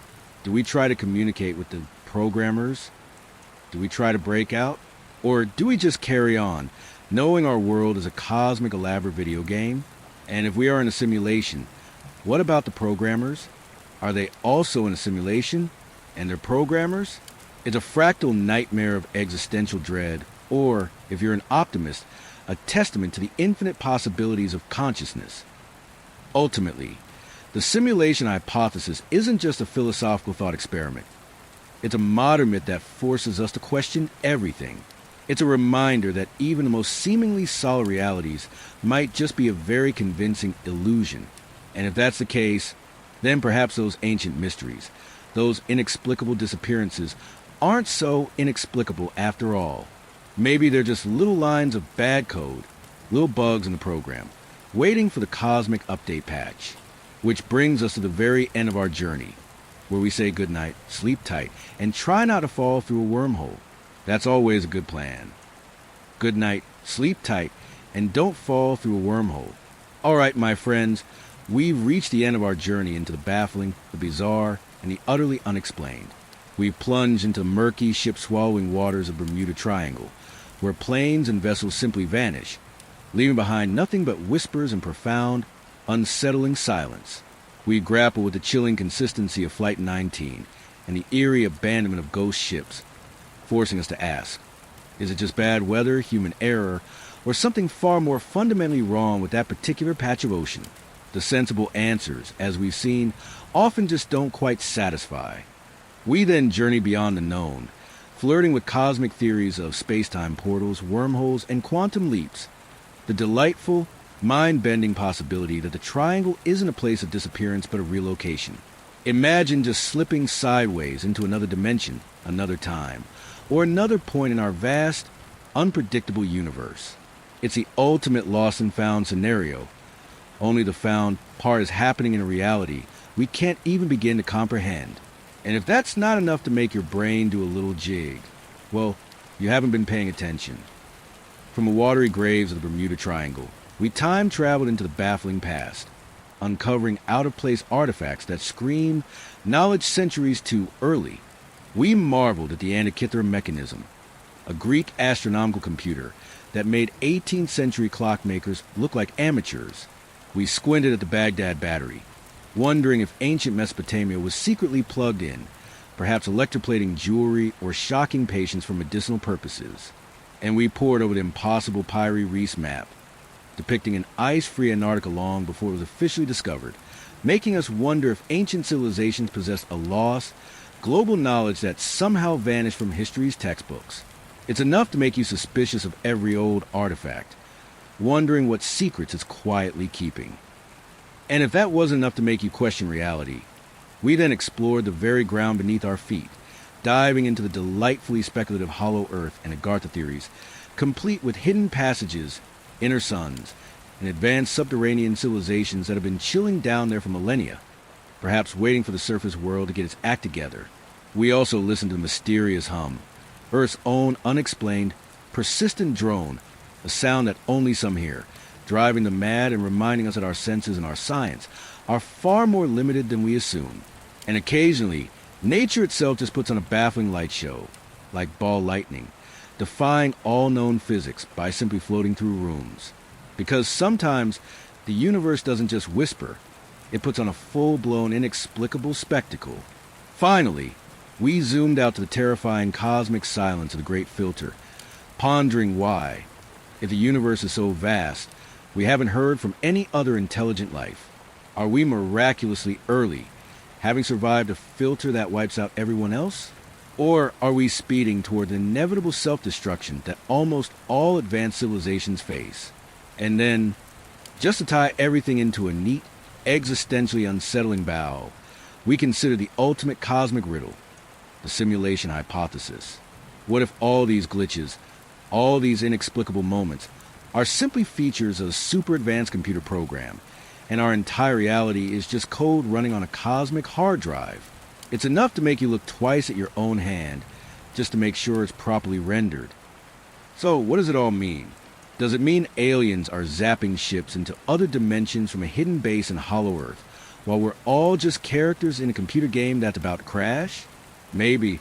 Or maybe it means that our universe, our history, and even our planet are far stranger, far more complex, and far more awe-inspiring than our current understanding allows. It means that the unknown isn't just an empty space on the map. It's a living, breathing mystery that constantly pushes the boundaries of our knowledge and our imagination. It means that for every answer we find, a dozen more questions leap out, often from the quietest corners of our world, or from the farthest reaches of the cosmos. The beauty of these mysteries isn't in solving them, because often they simply refuse to be solved. It's in the wondering. It's in the possibility. It's in the nagging feeling that our comfortable reality has hidden layers, secret passages, and moments where the veil between what we know and what we absolutely don't know thins out, just enough to give us a terrifying, exhilarating glimpse. And perhaps that's what keeps us looking, keeps us questioning. keeps us digging. The hope that tomorrow one of these mysteries might just decide to reveal itself, shattering everything we thought we knew. So, as the lights dim and you drift off to sleep, perhaps your dreams will be a little more adventurous tonight. Maybe your compass will spin, or you'll see a strange light on the horizon, or you'll find yourself pondering a map that defies time. And if you do, well, just remember everything we talked about. And for goodness sake, good night, sleep tight, and whatever you do, try not to fall through a wormhole. That would really mess up your morning commute. Sweet dreams.